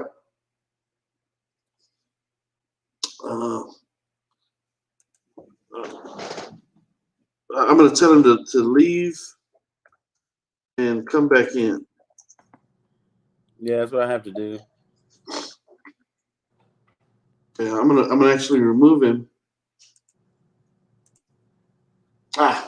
Should have. I removed him too quick. I don't know if he's seen the text. Let me send him a message on Facebook. So with that being said, this is the first episode of this Reasons to Revert. We have had some. Okay, now he's coming back in. Okay, so let's see what happens here. He heard us earlier. Assalamu alaikum, brother. Can you hear me? Wa alaikum salam. Yes, I can now. I can hear you now. Okay, great. Yeah, it's just sometimes the internet is a bit fickle, but yeah, this is Brother Isabel, and he is a Muslim revert from Australia. Are you from Australia, or you just live in Australia now? Yeah, no, I'm born here, yeah, but I've been around the world. Hey, alhamdulillah. Brother, how long have you been Muslim? Since 2011. Alhamdulillah. 2011. Okay, so tell us a little bit about how what your beliefs were, religious belief, if you had any belief whatsoever, what it was before Islam, and then tell us a bit about when you were first exposed to Islam. Okay, Bismillah, alhamdulillah, wa salatu wa salam ala Rasulullah. Well, I was raised as let's say, in a non-religious background family. Okay. But as long as I can remember, as a child, I'd always call out to God. I was naturally inclined to call out to one God. No one told me anything. I just believed naturally that there's something divine as a child. I remember being 5, 6, 7 years old, always asking God for help. God, just naturally like that. So I grew up with that belief without any religious doctrine or religious influence in my life. My dad is Greek, so his parents are Greek Orthodox, and then my mum is from New Zealand, and I have Jehovah's Witnesses in my New Zealand family, but I never got influenced by them, so I just kept to my natural disposition of one divine creator over all creation, and that was my belief growing up, even in my teenage years. And then I wanted to find out more. What is who is this God? What is this God? So I used to contemplate and focus and do some sort of meditation on how to find the truth on what the truth is. And then I was asking God, I need more. I need to see more. I need to enhance myself mentally, physically, and spiritually. And within 24 hours of making that supplication, I was introduced to the Quran. And normally I don't read religious books, so I'm not really into reading, I thought to myself, okay, I might as well have a read. And what I read in there, I already believed. So I grew up. One of my role models growing up was Jesus. I was not a Christian, but I remember looking up to Jesus as a role model, as a spiritual leader, someone who had a connection with God, but never really believed in the Christian version of him. It just didn't seem right. So I believed in Jesus as a role model, and that's why I named myself Isa after Jesus. My birth name is Matthew. But I adopted Jesus because I've always been a admirer of Jesus, the character, peace be upon him. And when I read the Quran, I believed that it was already, the concept of God was my already belief. The way of life was already my belief. Just the connection of humanity, and naturally, I didn't have to think too hard. So it's like it was just there. It came naturally for me. I didn't have to say yes, no, maybe. I was already believing that belief. I was already in that state of as the Quran says, everyone's born in the natural disposition until society or parents change their natural inclination. Right. Our And even natural. Go ahead, brother. Our natural inclination. That natural. It's called fitra. Is our natural disposition telling us that God is one, and alhamdulillah, we're all born with it. We can sense it. And anything outside of that is something that we begin to believe based on acquired knowledge that's passed down through people being exposed to people that we're around. What's popular amongst the people that we associate with. And I'll give good information. I'll give a good example of that when you're finished. So example, you throw an atheist into an ocean, he's not going to call out to science, he's not going to call out to particles, he's going to call out to God directly. So that's just natural. That's his natural disposition when he's in trouble. You throw a Christian into the ocean, he's not going to call out to Jesus or the Holy Spirit. He's going to call out to God directly. You throw a Buddhist into an ocean, he's not going to call out to Buddha. He's going to call out to God directly because that's his natural disposition. So we're all inbuilt with that. People forget their natural inclination that we've been born with, that we've been created with, our natural belief, our creation. We are naturally inclined to God until someone changes that natural disposition. Right. And even in Surah Nur, it says that Allah's guidance is light, and when the light of God meets a light of the heart of a human being, that's when you get a believer, a heart of the believer. Mm-hmm. Alhamdulillah. So let me ask you. So what was your first exposure to Islam? I mean, what was the first steps in that regard? Well, I used to have negative beliefs about Islam, like the whole terrorist side of things, and the media. I used to. Was it after 9/11? No, this was before 9/11. So I used to. Just probably one stage in my life, I called a Muslim. I swore at him and called him whatever I called him, but it was out of ignorance and this being young as well. I was probably 21 or 22 at the time. I'm 33 now. I'm 33 now. I took my Shahada when I was 24. Went to England, got married, had 2 children. Learned the Deen correctly over there, and now I'm back in Australia. Just, living in Australia at the moment. Inshallah, planning to move. I was very active in Dawah in England. I used to be on some TV stations and used to do Dawah in the street. And here it's been a bit different. Dawah has not been as active, but I try my best, and I listen to you guys a lot, on your channels, and try to have an input wherever I can. Inshallah. Yeah. Alhamdulillah. That's good, brother. So how did your family, when you accepted Islam, how did your family and friends respond to that? Yeah, I was in the acting industry, so I was doing acting at the time, and I was in the middle of a movie. I was writing a movie, and I was the main character in the movie, and all of a sudden, I decided to move to England, and I just left the production. I left the production for Islam. So Oh, wow. yeah. So I was on the way to like doing big things, going to Los Angeles and all that stuff. But I decided to get married and became a Muslim instead. Alhamdulillah. Oh, alhamdulillah. So But, you were the main character in the movie.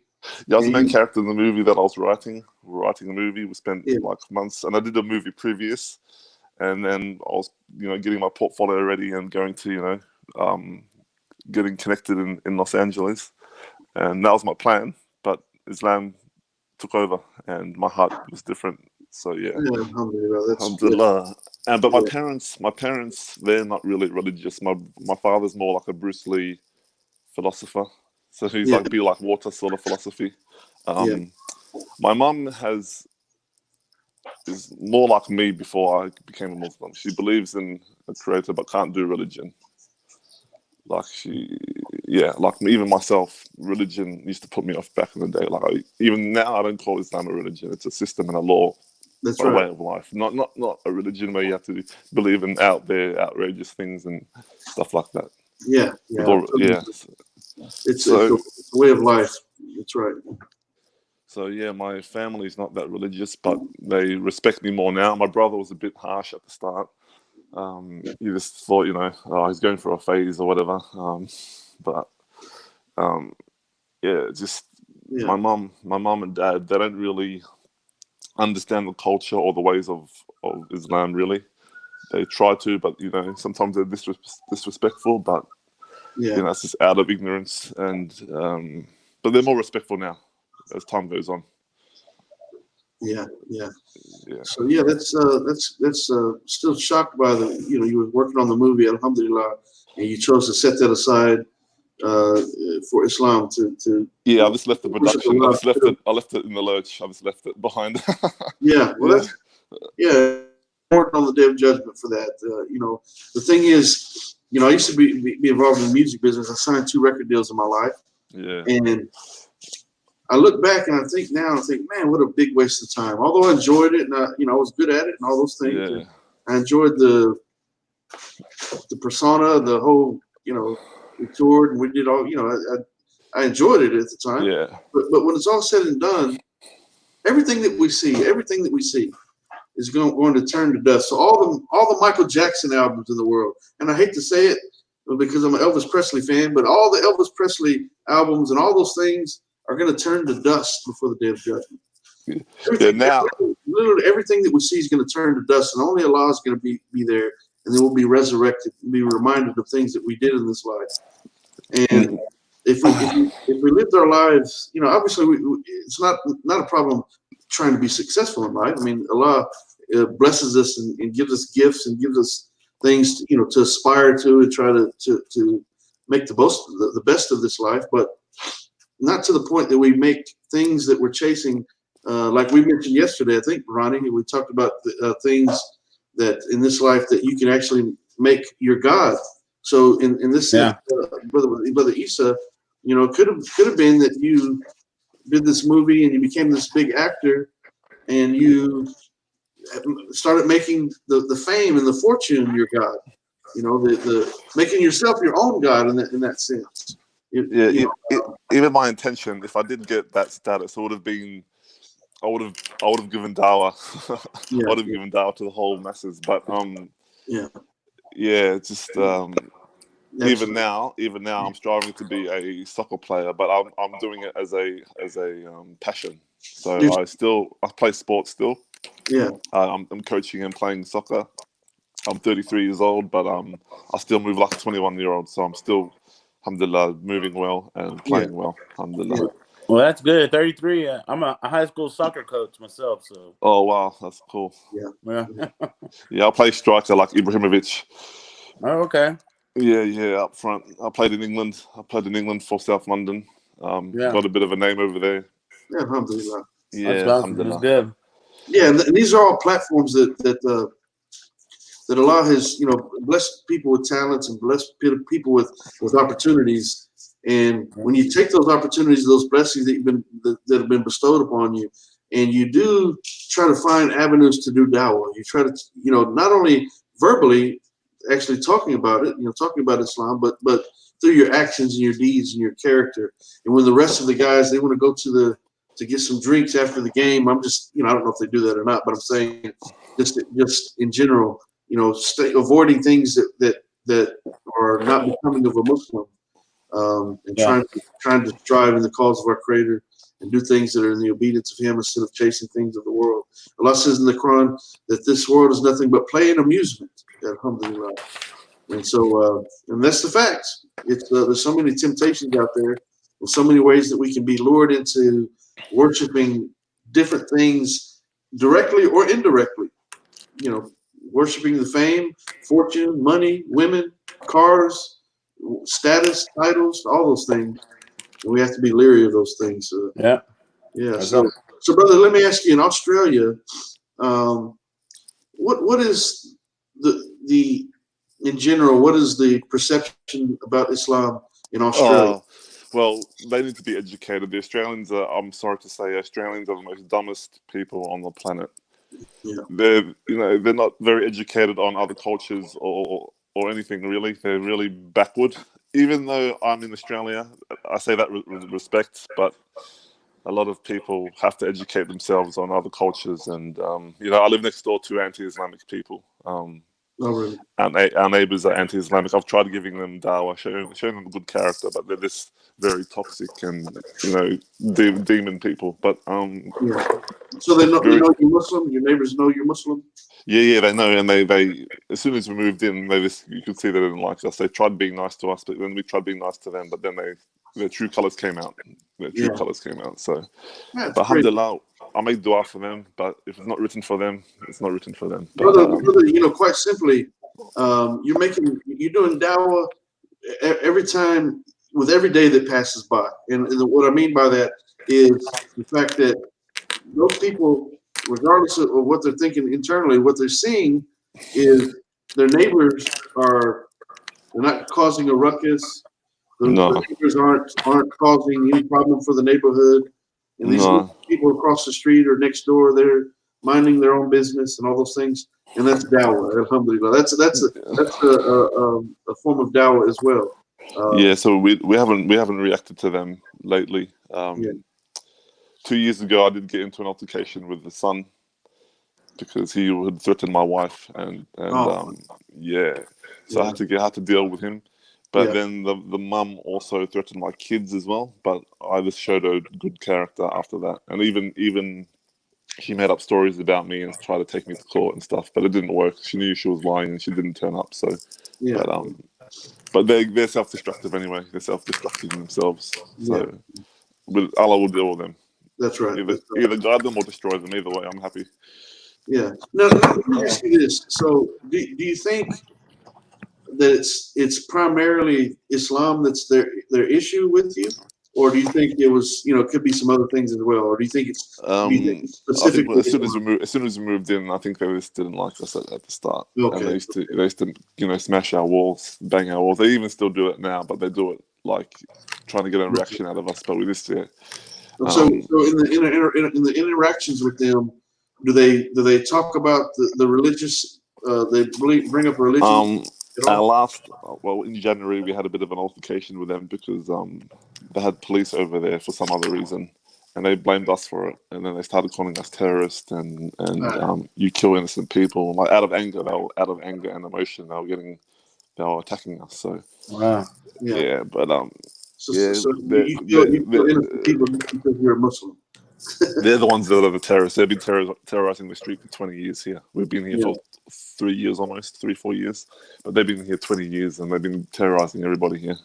Yeah, there's I have an atheist antagonist from Australia. Oh, okay. He's literally the worst character that I've ever come across online. Is that the Jewish one? Is that the Jewish one? No, he's not Jewish. Well, he might be Jewish. There's one who's Jewish and he's atheist, but he's very very arrogant and rude. His online name is Stop Spamming, right? Oh, okay. Well, you know who that these Islamic haters who hate Islam, they're actually insecure about Islam because they know deep down it's the truth. It's only a defense mechanism that they attack it. Yeah, That's the reason why they attack it, because they know it's the truth, but they don't want to accept it because it goes against their desires and their sentimental attachment to their belief or whatever they have. Yeah. There's also a Christian guy, Samuel Green. He's come on the show before. He's Okay. a Christian apologist Yeah. and debater. He's which he came on. He was a real respectful guy. Okay. Yeah.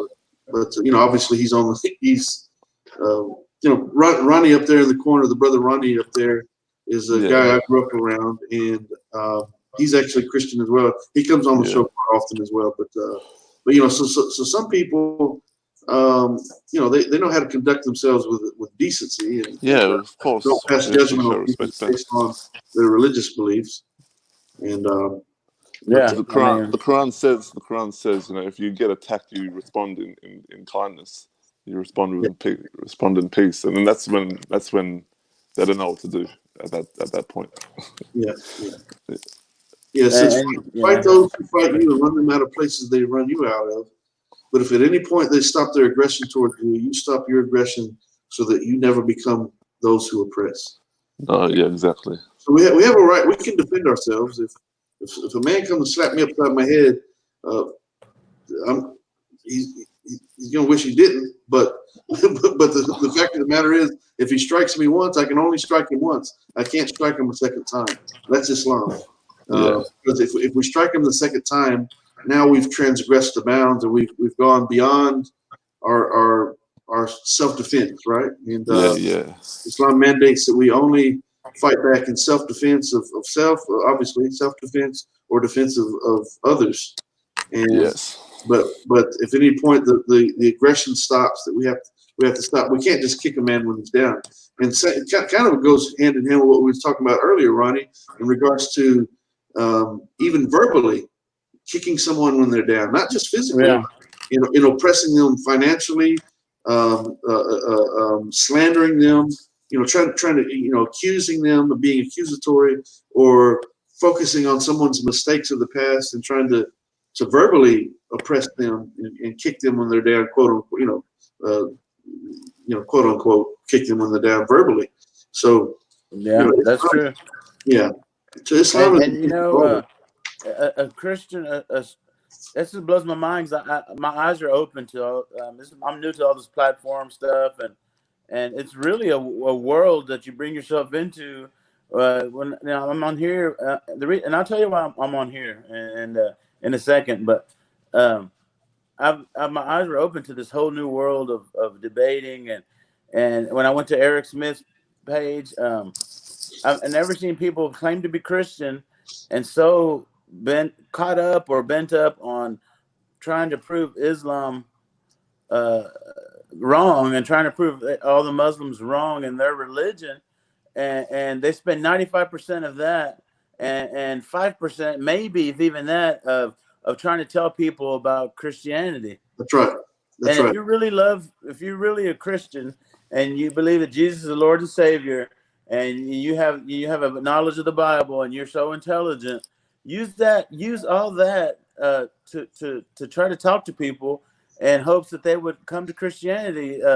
Don't use a whole platform of trying to prove another religion wrong and use the word scumbag this, scumbag that, make fun of people's intelligence.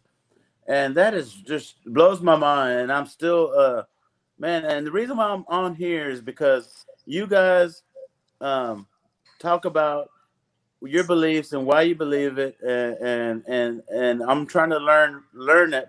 That don't mean I believe it because I'm strong in my faith, but I'm trying to learn it, and because I care about people and I love people, and I want to learn about it. You know what I mean? And the reason why is because it just intrigues me because Jesus is actually in the Quran, and so it just intrigues me, and I want to learn about it. And you guys don't talk a lot of mess about Christianity, but when y'all do talk about it, it's because now my eyes are open that y'all are being attacked maliciously and just badmouthed about from so-called Christians, and I can see how somebody would would get upset and talk about Christianity, but y'all don't do that on a daily basis and every time you're on here. Yeah. And man, my mind just blown, and it upsets me because that's not Christian-like, and I get upset by people like that. Yeah, alhamdulillah. And I appreciate you being honest. You know, we're guided in Islam to speak the truth, even if it's against ourselves. And sometimes, you know, we have to say things that may be difficult that we have to admit when either we ourselves are in the wrong, or if those that we associate with are in the wrong. And you know, we've made some recent, you know, some recent changes to the platform. I'm not going to go into any details about it, but in regards to, you know, I personally, I don't want to push people away because of, you know, trying to win a debate with them.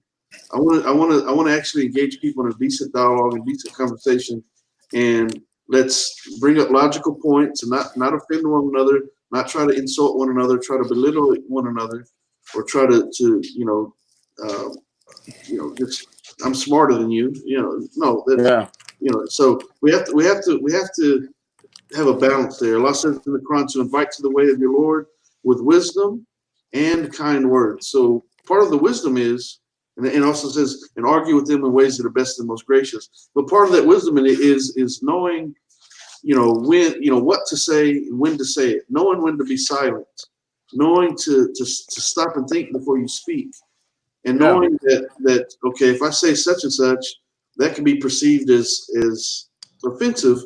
Let me ensure that I'm not trying to be offensive with what I'm about to say. I'm not trying to be offensive. I'm just trying to cause people to think. Yeah. And, you know, Kenny.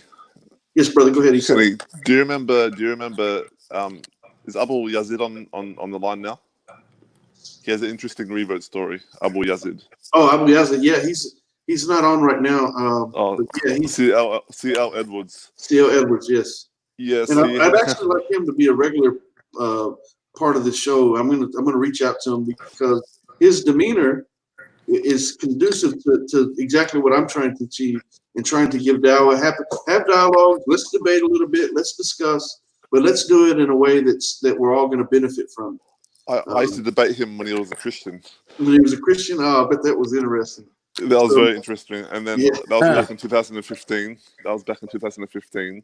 Yeah. And I made dua for him so intensely to come back to Islam. Alhamdulillah he did. But I remember, alhamdulillah, we used to have very intense debates together. Yeah. And so the beauty of that is now think about this, brother. This is Sarakatu Juriya, right? So your dua for the brother. Now, when you're saying the prayer for the brother that he comes to Islam, then the angels are praying for you. And now, because he's accepted Islam, now guess what? Because your prayers were part of that process. Now, anyone that he influences, you also get some of the reward from that. Yeah. Muhammad, peace be upon him, says, for the person who helps a da'i, one who calls people to Islam, helps them financially or otherwise in any capacity, especially when you're praying for the da'i. You're praying for who call to Islam, right? If you're praying for them, so if you help them financially or otherwise, you receive the blessings that the da'i receives without the blessings of the da'i being diminished in the least. Yeah, because he was a Muslim. Yeah, go ahead, brother. He was a Muslim, remember? And then he went on a road of attacking Islam for about 10 years. And then he came back. Because and then very interesting. Very interesting. The brother contacted me not too long ago about asking me. He wants to write a book, so he was asking me some advice about some things regarding writing a book. I love that brother. And the thing is, he wasn't just attacking Christianity. He was doing it on a big level with Sam Shimon and David Wood and Sam Shimon, David Wood, those guys, man. Dealing with Christian Prince along the way at some point. Oh, Christian peasant, I call him. Oh, that guy. Christian peasant. He's not a prince. He's a peasant. Yeah. He's a bad spokesperson for Christianity. Did he name himself Prince? The last word Prince? Did he name that his real name? No, that's who knows what his real name is. But, I think he's Arabic or something. Arabic. Online. He gave himself a prince status, huh? Yeah. That should tell you something right there. Whenever somebody exalts themselves to call themselves a prince. Yeah. Yeah. So, Brother Issa, this is a very interesting story that you have, and I still find it remarkable. It's something I'm gonna use in my dawah, talking about a Muslim brother from Australia that was an actor and was the head, the not only writing the movie and the main character in the movie, and in the process of filming the movie, and decided that Islam was more important. Yeah, So I just left the whole thing. I just left it, and my friend till this day, even the director now, he's still trying to get me into movies again. And yeah, I'm just my heart's not there. Yeah, well, good. I mean, that's alhamdulillah, and Allah subhanahu wa ta'ala is going to reward you. That means your status on the day of judgment is going to be elevated because you sacrificed a certain degree of status that could have been achieved in this life. Inshallah. Okay, I'm gonna push that to the side, and I'm gonna live my life striving in the cause of Allah, and I'm gonna try to change my focus and my direction, and try to live in the obedience of Islam through Allah, through Islam, submission to the will of Allah. So can I ask a question? Yes. Why did you leave? Was it a movie that was not glorifying God, or why? No, it was the movie was actually taking off Australians. The movie was a comedy. It was actually taking off, sending up Australian culture. Yeah, so it was more. I just left and got married instead, and followed this. But yeah, I guess I'm just wondering. I'm just curious because I believe in Christianity that God gives me blessings. But Yes. but I know that God gives me blessings in a way where, for instance, He gives me what I need. That's not going to be if there's a stumbling block in my spiritual walk, He gives me blessings in ways that He removes those, whether it be financially, whether it be people that I associate with that are not good for me. He takes them out of my life some way, and so I was just curious. And my question is that God gives y'all blessings, right? I mean, you receive blessings. Of course. Okay. Well, you being on this channel is a blessing from God. Absolutely. Well, I appreciate that. Yeah, so absolutely. It's up to you what you do with it now. Yeah. Yeah. So I think you have an open heart, brother. May Allah guide it. Yeah. That's my sincere supplication for you. Yeah. Thank you. Yeah. Yeah, we were, the blessings are immeasurable. We can't on any level begin to wrap our mind around the number of blessings that each and every one of us, even atheists, receive on a daily basis. Yeah. Because Allah is merciful in the East. Allah is Ar-Rahman Ar-Rahim, the most gracious, the most merciful. He's the sustainer of life. He's the giver of life. And even those who reject Him, because of His mercy. Remember, I told you that the Prophet Muhammad, peace be upon him, said that Allah only sent 1% of His mercy to mankind. He's reserved the other 99% for the day of judgment. And there's so much that we could talk about that. We'd have to start another show talking about the mercy of Allah. Maybe that's something we'll talk about with one of the next upcoming shows, inshallah. The mercy of Allah. What trying to wrap our mind. We really, to be honest, we can't encompass with our minds the mercy of Allah. There's so much that we take for granted. We have so many blessings that we don't fully recognize, and we take things for granted so often. And that's why we have to continuously ask Allah and thank Allah and return to Allah and be conscious of Him at all times. And it's so important, so vital. And in regards to removing people out of places and taking obstacles out of your way. Matter of fact, just today before the show, I asked Allah to close doors that need to be closed and to open doors that need to be opened. Yeah. Close doors that need to be closed, open doors that need to be opened. And to give me what's best. Because Allah says in the Quran, perhaps you love a thing and it's bad for you, and you hate a thing which is good for you. Allah knows why you do not know. So it could be, in regards to Brother Issa's story, it could have been that he loves acting. Back when I was doing the music, I love the music, right? Yeah. But I know when it's all said and done, it wasn't good for me. Yeah. So I loved a thing that was bad for me. And I've had issues and things that happened in my life that I hated that they happened, but I look back and I realize that I talk about this in the book, that my greatest nightmare come true was actually my greatest blessing in disguise. Yeah. So the thing that I hated most happened. It happened even worse than I would have ever imagined it. But it was my greatest blessing in disguise. It's what caused me to refocus my entire life on Allah and live day in, day out, striving in the cause of Allah, wondering how can I tell people about Islam? What can I do? What can I do better? How can I correct myself in my efforts? You know, what do I need to change about myself? That's doing dawah to myself. That's right, brother. I mean, that's something. Matter of fact, when I give a dawah class, and I'll tell them, you know, first and foremost, we have to do dawah to ourselves. We have to seek knowledge, and we have to apply that knowledge to ourselves. So, oh Allah, what can I change? Do I need to be? Help me to be more patient.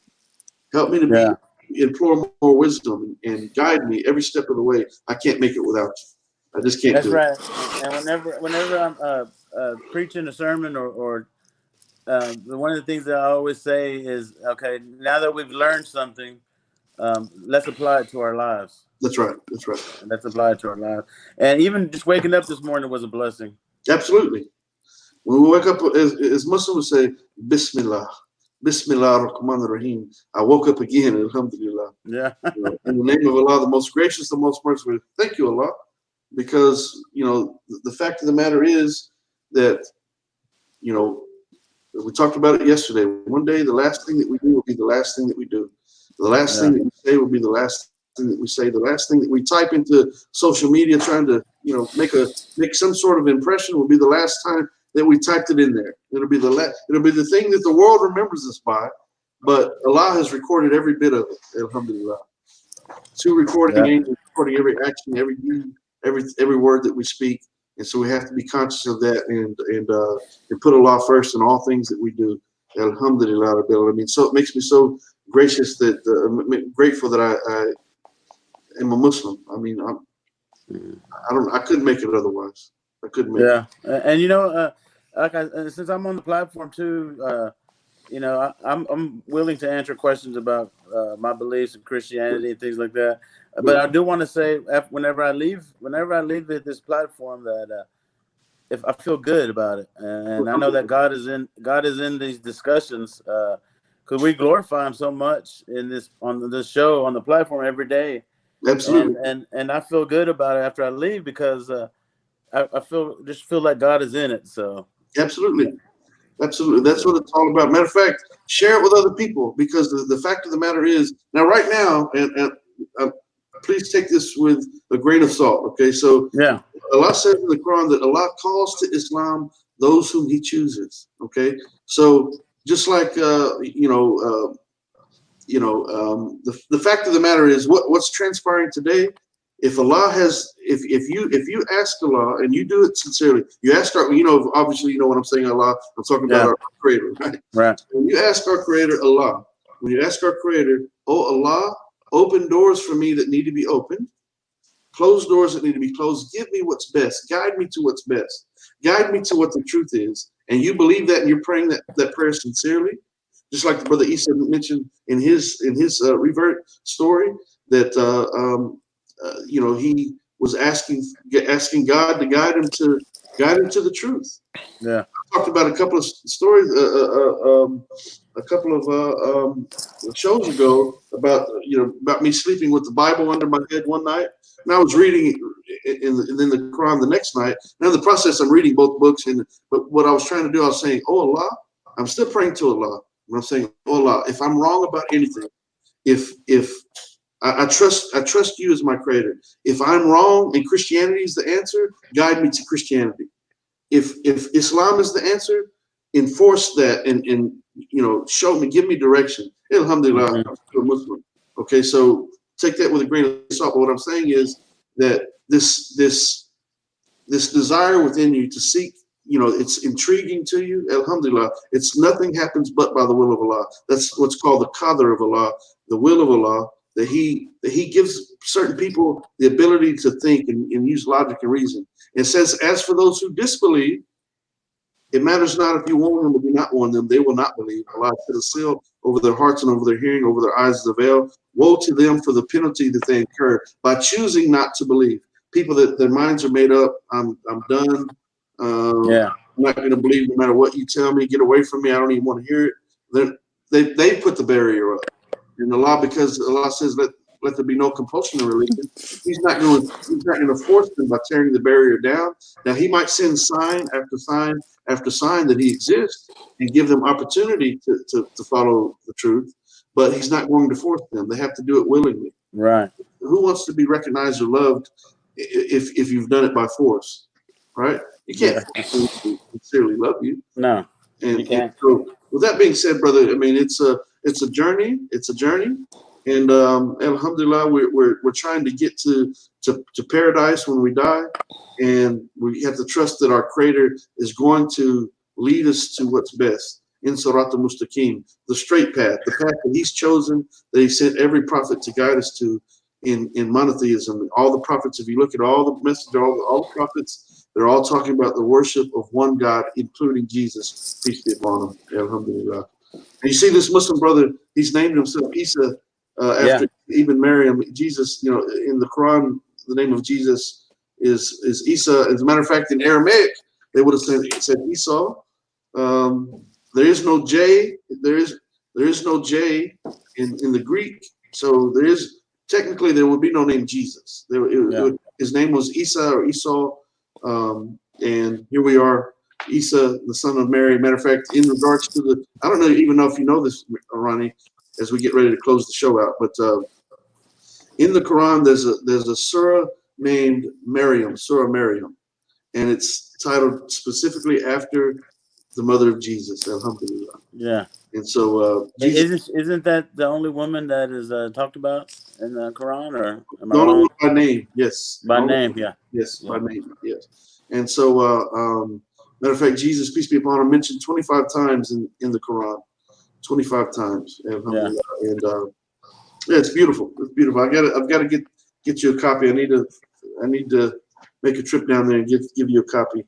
Yeah. Of the Quran, inshallah. Well, it was nice meeting you and talking with you, Isa. You too, brother. And yeah, man, that's pretty cool that you were an actor, and that's pretty neat. So I'm glad you're not showing your face, because you probably were like 10 times better looking than Brother Kenny and myself.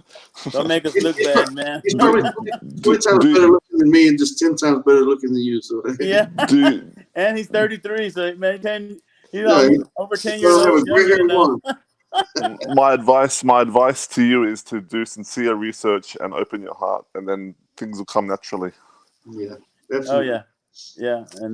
And whenever we have time on another show, I'll give you my beliefs on Jesus and the Bible and the Trinity, because whenever the word Trinity was coined, and I want to give you my beliefs on the Holy Spirit and Jesus and God and their role in salvation, not as just one being, like they're just one being mixed up together, and that's not what I believe, that they're one being. So with that being said, that just really breaks down any thoughts anybody might have about me saying that the Trinity, because I believe in the Trinity as far as salvation.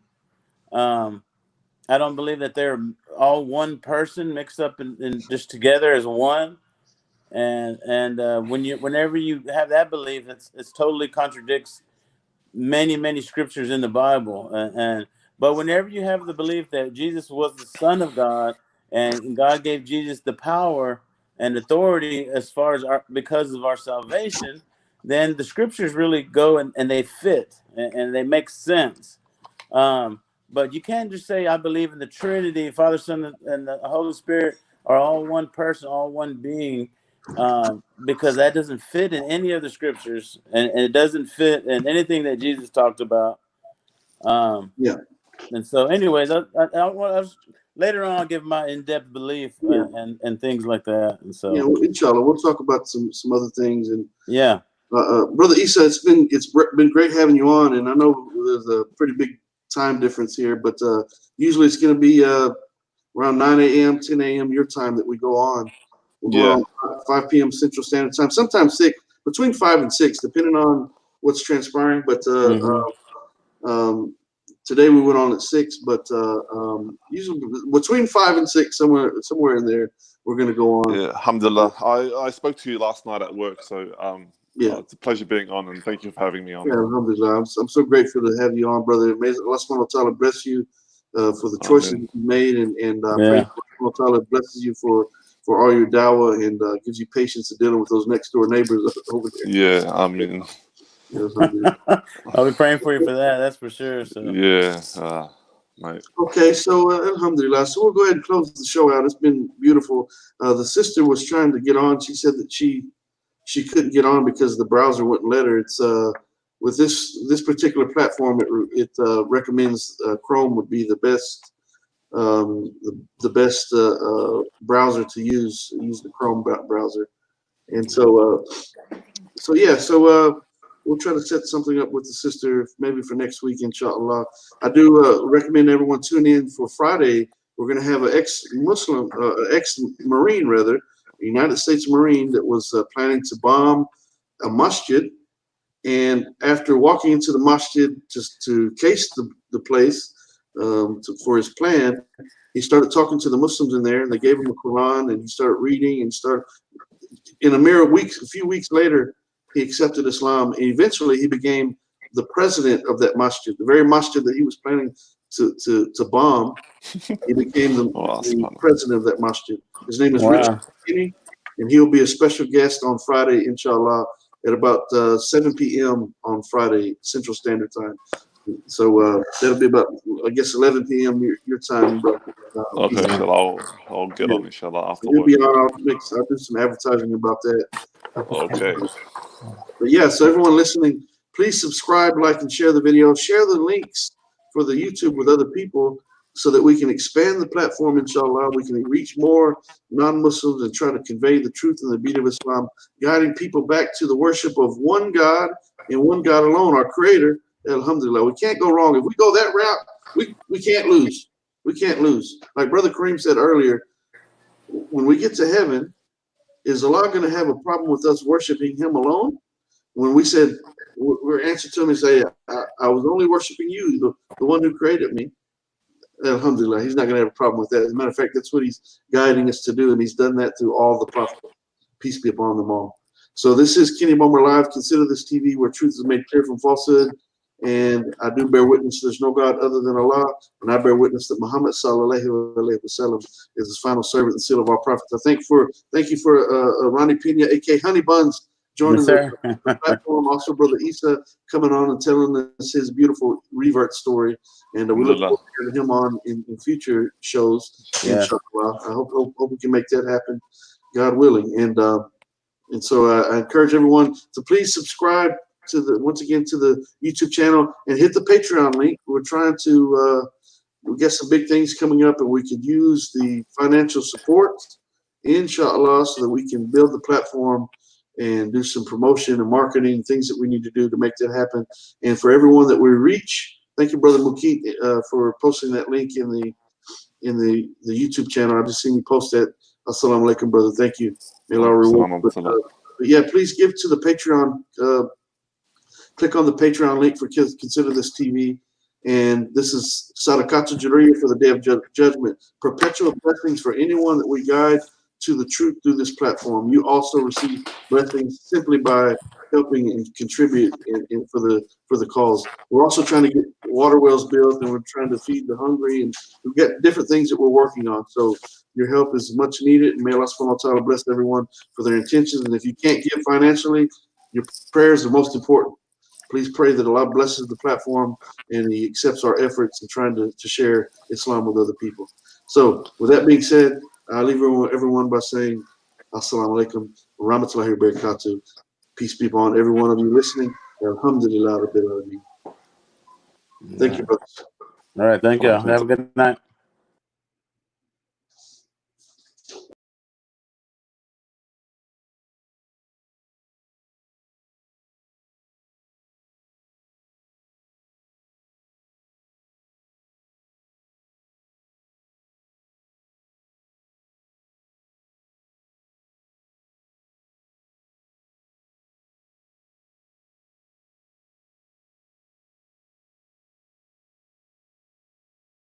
Welcome to Incognito Islamic Productions.